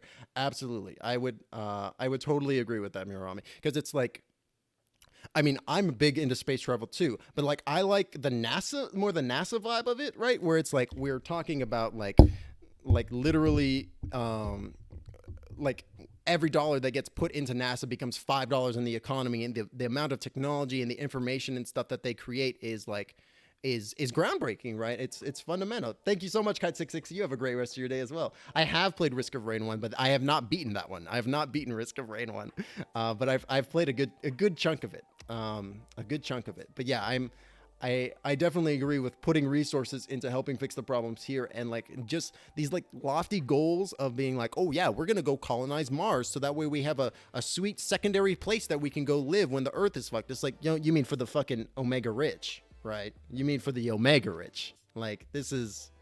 You're not talking about like random people living on Earth. You're talking about for you and Jeff Bezos and Bill Gates and all these other hyper wealthy dudes. Oh yeah, Risk of Rain 1 is a banger of a game. That game slaps for sure. I really like that one.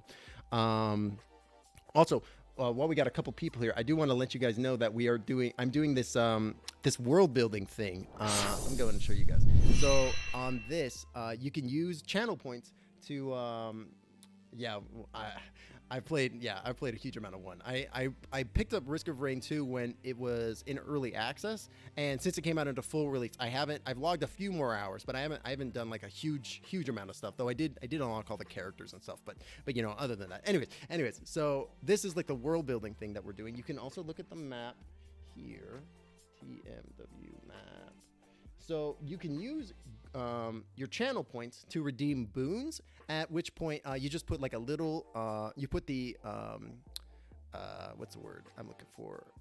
You put the coordinate on the map that you want, and then you put a short description of what it is that you want to be there, right? So for example, we have Tredasim Colony, a colony of black cats who produce only broken mirrors, which was created by no_angel_13 or Ray. We also have Breezeway, which was created by Gold Moonstar, an elven village that lives in the treetops. So if that's something that you're interested in, feel free. I'm kind of only keeping it open during the streams. Same with 2 for me. I had some challenges with it since it was in early access. I haven't played much since. Yeah, exactly. The balancing is a bit better now, I feel. But also I've been playing on easy mode quite a bit, so so that helps. But yeah, I just wanted to show you guys because it's pretty neat, and it's something that I'm kind of working on and doing while in the background. So if you guys wanted to do so, you could do so now, or you guys could think about it, come back later. I'm gonna be doing this. I'm gonna be doing like a world each month, so that way like we have a little bit of a rotation going as well. But let me go ahead and see about sending a cheeky little raid. Yeah, I thought it was cool, and like the idea after after it's done, I'm gonna go ahead and release it to viewers, and so they can do whatever they want with it. If they want to like set a tabletop game or tell stories there, absolutely. That's because I like the idea of us like all owning this world together, which I think is a really cool idea. So let's see who else is live right now. You know what? The Grunkle is live. Let's go send some love to the Grunkle. Give me just 1 second, folks, as I get this up and going. The Awesome. Oh, yes. So last I saw, he was playing Super Mario. Oh, he's on Bowser's Fury now. Excellent. Alrighty. Yeah, if you could stop, hang out and just wait for this, I would appreciate it. But yeah, this was a great stream today.